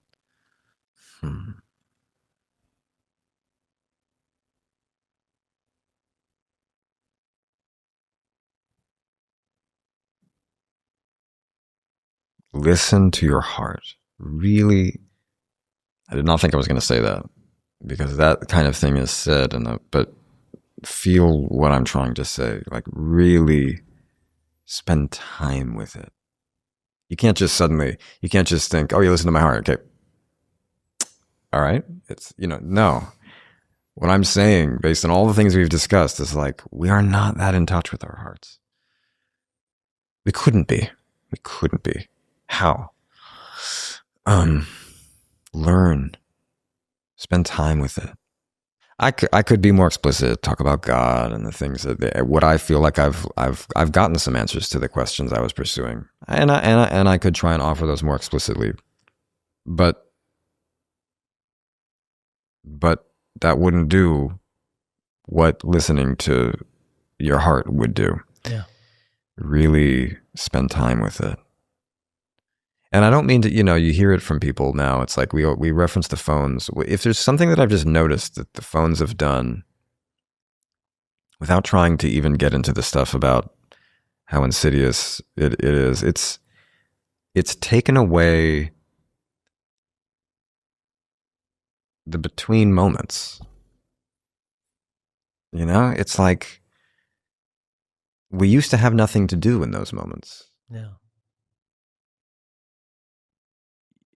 You those moments in aggregate over the course of a lifetime, that's a lot.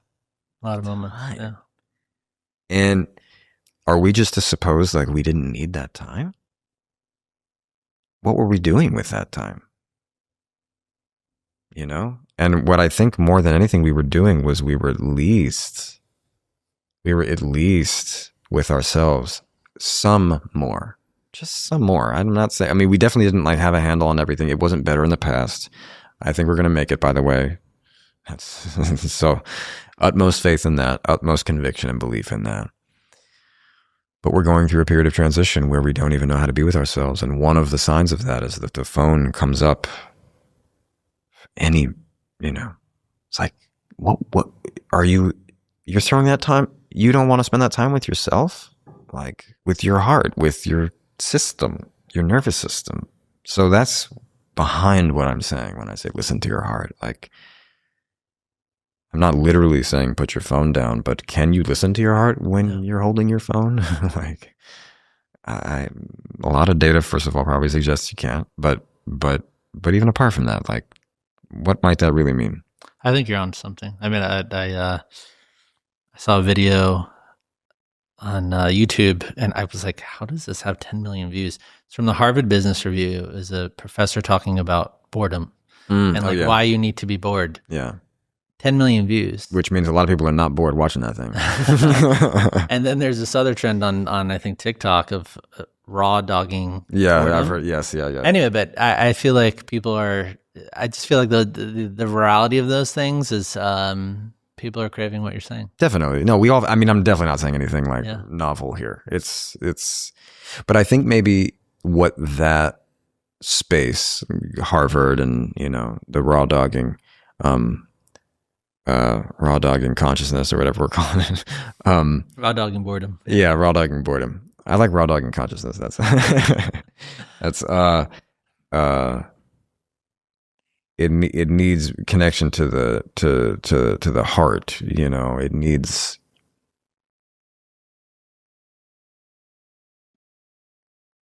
Well, yeah. Who am I to say? But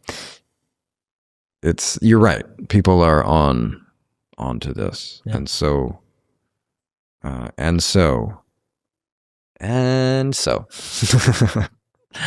thank you for being here. Yeah, thank you for having me. Appreciate it. Beautiful conversation. It was a joy.